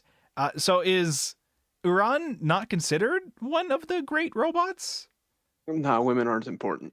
Nah, Damn, Jesus. 'Cause- Maybe like the site isn't considered because he's like basically working for them, like the no- government. I guess. well, You think it's sleep maybe. Asian?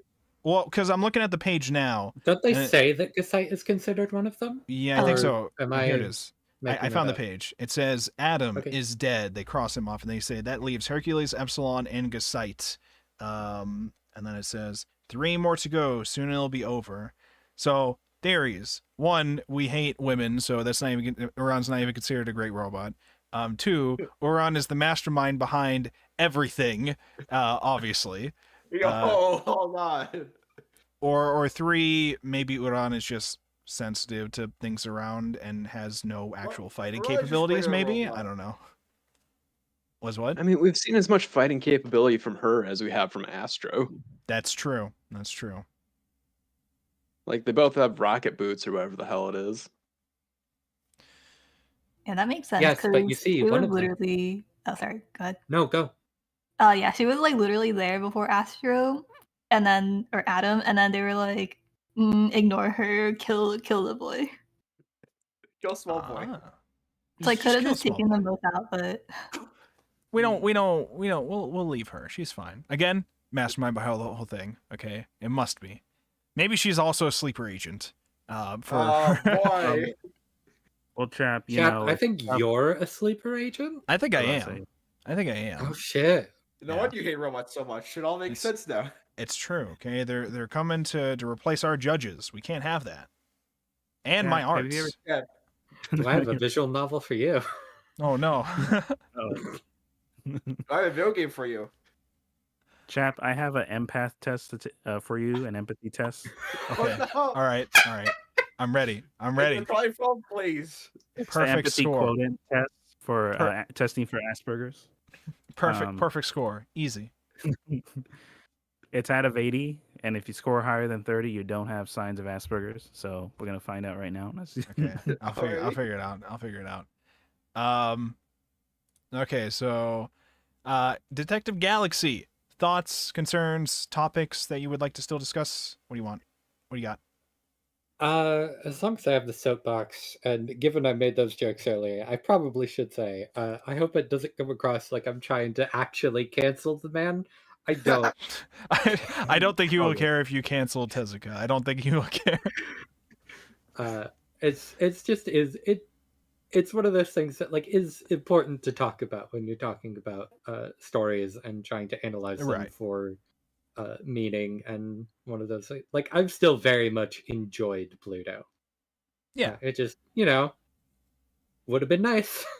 It's also a failing like every shonen manga that was made prior to more That's than 10 true. years ago. Yeah. That's true, and that's why I don't really read shonen. Based. It's all the same. True. Anything else you That got was all for I us? had. Okay. Roboshino. What do you got? Thoughts, concerns, opinions, other topics? Confessions. I don't really have too many thoughts right now, but I guess I will give my predictions as to who will live and who will die. Okay. Alrighty. Yeah, I feel like Adolf is probably gonna live. I feel like Epsilon might live. I feel like Gasite's wife might die. Like Afterward's definitely coming back to life. She's not she's going on so that dead. vacation. It's over for her. In no world does she survive this manga. Damn. She just wanted to go visit Japan. That was all. That's why she has to die. We can't go to Japan. And I think the entire like Pluto sketchy professor team is gonna die. But Uran might get to like Naruto talk no jutsu him to get some like 3 chapters of flashback or something like that. That's my guess. Oh, that's a good Ooh. point. Hmm. Anything else? Nope. No, I have one question for you, Cheeto. I have one question for you. Will we find the secret Yuri route? Will it happen? Need more girls for I was this. gonna say I think that involves 2 women and We're gonna have the Gasite's wife and the old time robot wife. They're gonna meet up and they'll you know. I guess Adolf can have another reason to hate Gasite if Look, And these then are Edge. men throwing their old ways at us. Oh God. Right. All right, Shadow, what do you got for us? Thoughts, concerns, topics, predictions? What do you got? Unfortunately, I cannot make any predictions because I accidentally read one chapter ahead. Whoops, my bad. Oh my God. I was in the groove. Okay, they couldn't stop me. True. Wow. I think you're So- kicked out of book club now. Was it? It sounds like if you can't predict anything, that means like there was a lot revealed in that one chapter too. So I won't say if there or not. Okay, I just feel like with the extra chapter in mind, I might actually bias my perspective. Okay. right, that's true. Okay. The one thing I like to Insider mention information. is Gesight's brief conversation with the I fucking forget his name. Hoffman. I think him. Which We're talking about what is this character? The racist. Talking about the my racist or fault. his professor guy who does maintenance on him? Professor guy. Okay, so Okay. that's Hoffman. That's Hoffman. Yeah, we're talking about like us scientists, we have a thing called taking time off work. Oh yeah, that comment. My version, what was it like? We have this concept called playing hooky, is what my version say. I think yours just was like, yeah, we just skip out of work. Playing hookey's a pretty good one though. I will admit. It's just a little concept. We have this sick pro tip, Gasite. You could just not work. Did you know that? You could just go home and be with your wife and go to Japan. That's the one simple trick. Hey man, I'm 50-50 on calling out tomorrow. Yeah, Babes. he's still The covering old me. Hoffman. That's what he's doing. I The can't Hoffman believe you hooky. guys- I'm sick. I'm still going to class. What the hell? All right, so they really talk about like, hey, so I'm taking time off though on a robot. So what the hell does that mean? It's like, I don't know. That's just called maintenance. Although that's actually interesting. You know, a robot doing something that's contrary to what it's ordered to do, which is do work. I like to when he met with Hoffman in that scene, he was apologizing for taking up his time, and then they proceed to just not talk much and then leave. I was like, he seemed to apologize for taking up a lot of his time to meet, and then they didn't really talk, because he asked him a question about something, and then Hoffman didn't specify because he just kept thinking about his higher up saying to leave it alone, just do maintenance on him. You know, don't bother revealing to him about knowing that he's a sleeper agent basically. So he just met up with him, spent the time to meet up with him, and just kind of left without saying anything. But, well, I mean, they talked, but he didn't say anything other than I think the only thing we got out of the scene was Gasite telling him yeah, so somebody's been following me for a few days now. He's like, damn, that sucks. Anyways, goodbye. Good luck out there, buddy. I feel like we're getting back to the psychology of a perfect robot wouldn't abide by these rules. The second one being doing as ordered. Yeah. Although ignoring the third law might be a little scary. You know the third law, right? Of robotics. The third law, I don't offhand. No. He who denied it supplied it, or Smelt it, dealt it. Yeah. No, it's And basically then you can't kill yourself. You gotta not die, please. Well, that's not going to work with my theory that Gasite's going to sacrifice himself to kill Pluto. That's not going to work for that theory. Shadow, what if I give? You fool? You telling me he's Shadow, going to be what if I revealed to be give the you the gun? perfect AI in the end? Is that what you're telling Yes. me? I disobeyed the damn. third law of robotics, and only the third one. He's iRobot, yeah. Oh, true. I do think Hoffman and Gasite's relationship is interesting though, because Hoffman clearly sees him as a person, but he also lets the scientist tendencies strongly color their interactions. Yeah. It's like, you're a cool experiment, but you're a person too. Right. I mean, because Gasite is his creation, right? He made Gasite. Yeah. So It's kind of a psychiatrist that can't turn it off. Yeah.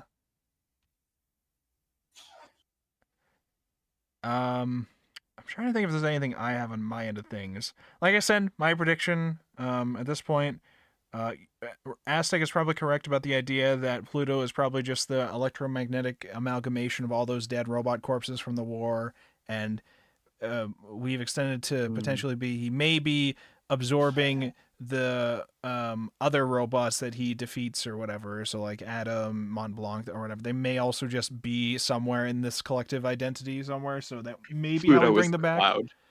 You know, he may be the cloud, literally. Don't try to fight the cloud. That's if you don't understand the cloud, how are you gonna fight the cloud? You know, this is why Brando lost. He thought he won. He thought he won in the end, but he just became a part of the cloud. So that's what happened there. Can't defeat Cloud Man. Is He's this too what strong. happens in Final Fantasy VII? Basically, yeah. Mr. Strife himself, yeah.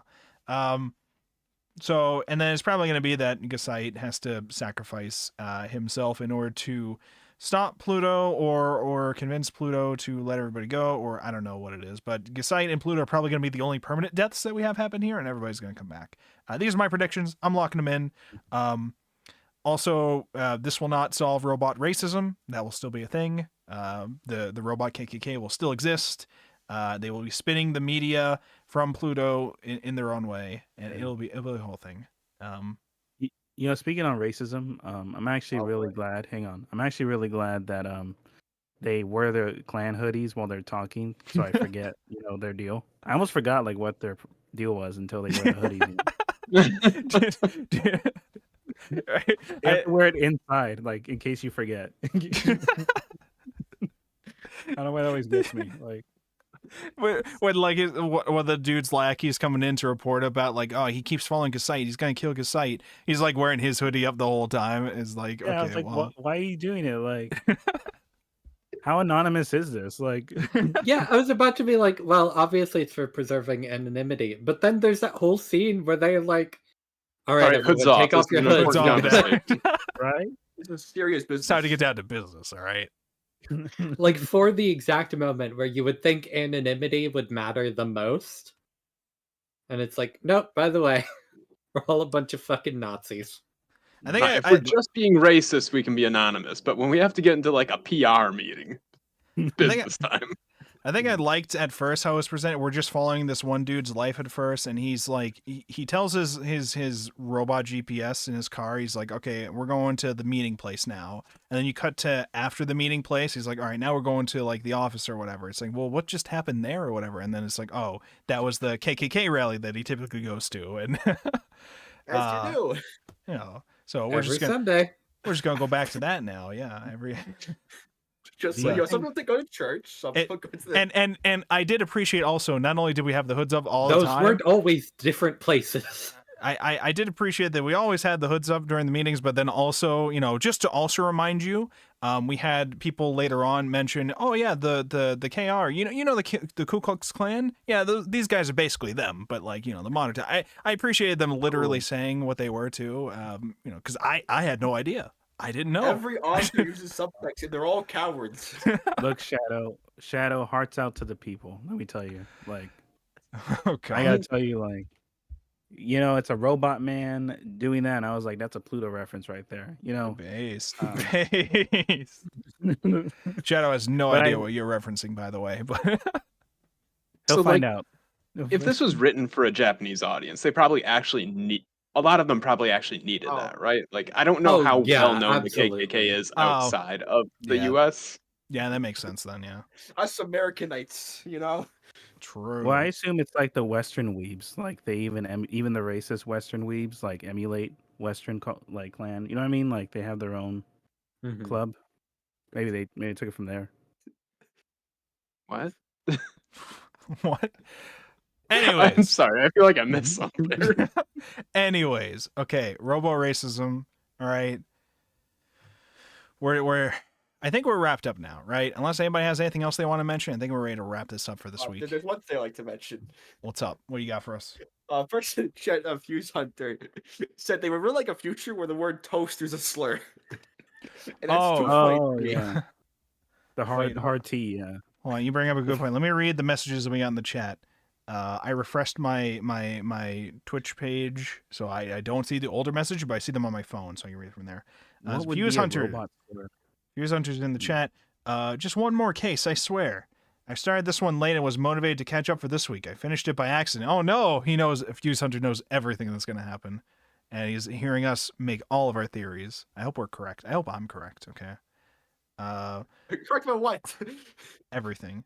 Wolfborg, the robot hater. Listen, I'm just saying, just saying. If the shoe fits. It's getting harder to tell them apart, It's getting harder to tell them apart. I don't know.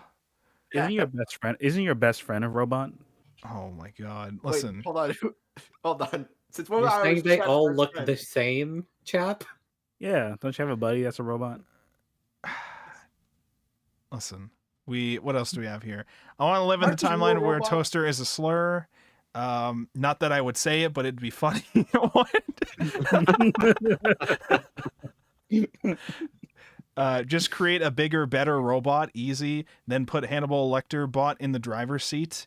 Damn, so true. Mastermind Uran would be sick. True. I listen. I think Uran's behind all of it. Uran saw the horrors of the 39th Central Asian War, and Uran was like, felt all the empathy. She was never the same after that. You know, she felt all the psychic damage from all the murder that happened then. She's like, I've had enough. It's time to kill Astro Boy, my own brother. Let's kill him. And it worked. He's dead. He's never coming back. Anyways. Look, man. Yeah, I'm looking. No, I was saying, like, look, if you name someone a character Adolf, I don't know. The German KKK member, Rudolph, not Rudolph, Adolf.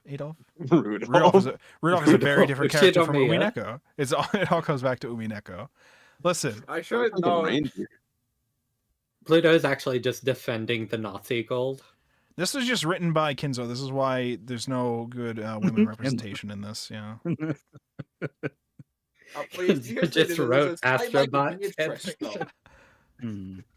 All right. Well, I think that's all we got for this week. So thank you so much, everybody, for coming to hang out. That was volumes 3 and 4. So next week, we're going to be reading volumes 5 and 6. This is the halfway mark that we did this week of Pluto. So we're getting close. We got 2 more weeks of Pluto.